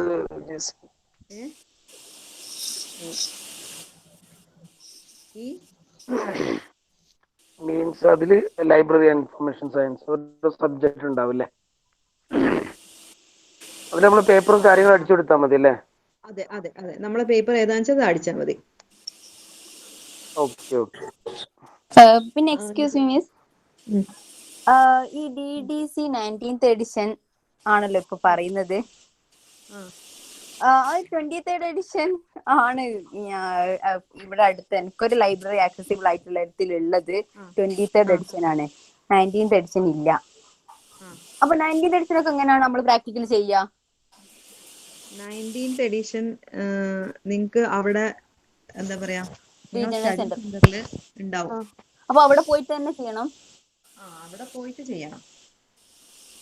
അതൊക്കെ DDC റെഫർ ചെയ്യാനൊക്കെ ക്ലാസ് ഒക്കെ ഉണ്ടാവും? ഇനി ഇപ്പോഴത്തെ സ്റ്റേജിൽ ഉണ്ടാവും എന്നാണ് ഞാൻ വിചാരിക്കുന്നത്. ഇപ്പോഴത്തെ ഒരു അവസ്ഥയിൽ ഉണ്ടാവേണ്ടതല്ലേ. മാം ഈ റെക്കോർഡഡ് ക്ലാസ് ഒക്കെ ഓൺലൈനിൽ ചെയ്യാൻ പറ്റുമോ? ഏത് ഗ്രൂപ്പുകളിൽ അവർ ചെയ്യോ? റെക്കോർഡഡ് ക്ലാസ്സുകൾ കിട്ടിയാൽ മതിയായിരുന്നു നമുക്ക് ഏറെക്കുറെ. ഞായറാഴ്ചയുള്ള ക്ലാസ്സിന് പുറത്ത് തീരുമെന്നറിയില്ല. ഞങ്ങൾ ഇനിയിപ്പോ ജൂണിൽ എക്സാം ഉണ്ടാവുമ്പോഴേക്കും ഞങ്ങൾക്ക് ഇതെല്ലാം കിട്ടില്ലല്ലോ. ഉണ്ടാവുന്നതാണ്. ഇപ്പൊ എല്ലാ ക്ലാസ്സും നടക്കുന്നുണ്ട്. കാരണം JDT-ലുള്ള ട്യൂട്ടേഴ്സ് അവിടെ നിന്ന് എടുക്കുന്നുണ്ട്, ഇവിടെ ഉള്ളവർ ഇവിടുന്ന് എടുക്കുന്നുണ്ട്. അപ്പൊ എനിക്ക് തോന്നുന്നു ഉണ്ടാവുന്നതാണ്. ക്ലാസ്സസ് ഒക്കെ ഉണ്ടാവും. മാം ഞങ്ങൾ കൺസേൺ ഒന്ന് JDT-നെ അറിയിക്കണേ. JDT-നെ ഞാൻ പറയാം അവരോട്. കാരണം വടകരയിൽ നിന്ന് അവര് വിളിക്കും നമ്മളെ. ഞാൻ വേണമെങ്കിൽ പറയാം. കഴിഞ്ഞ വർഷം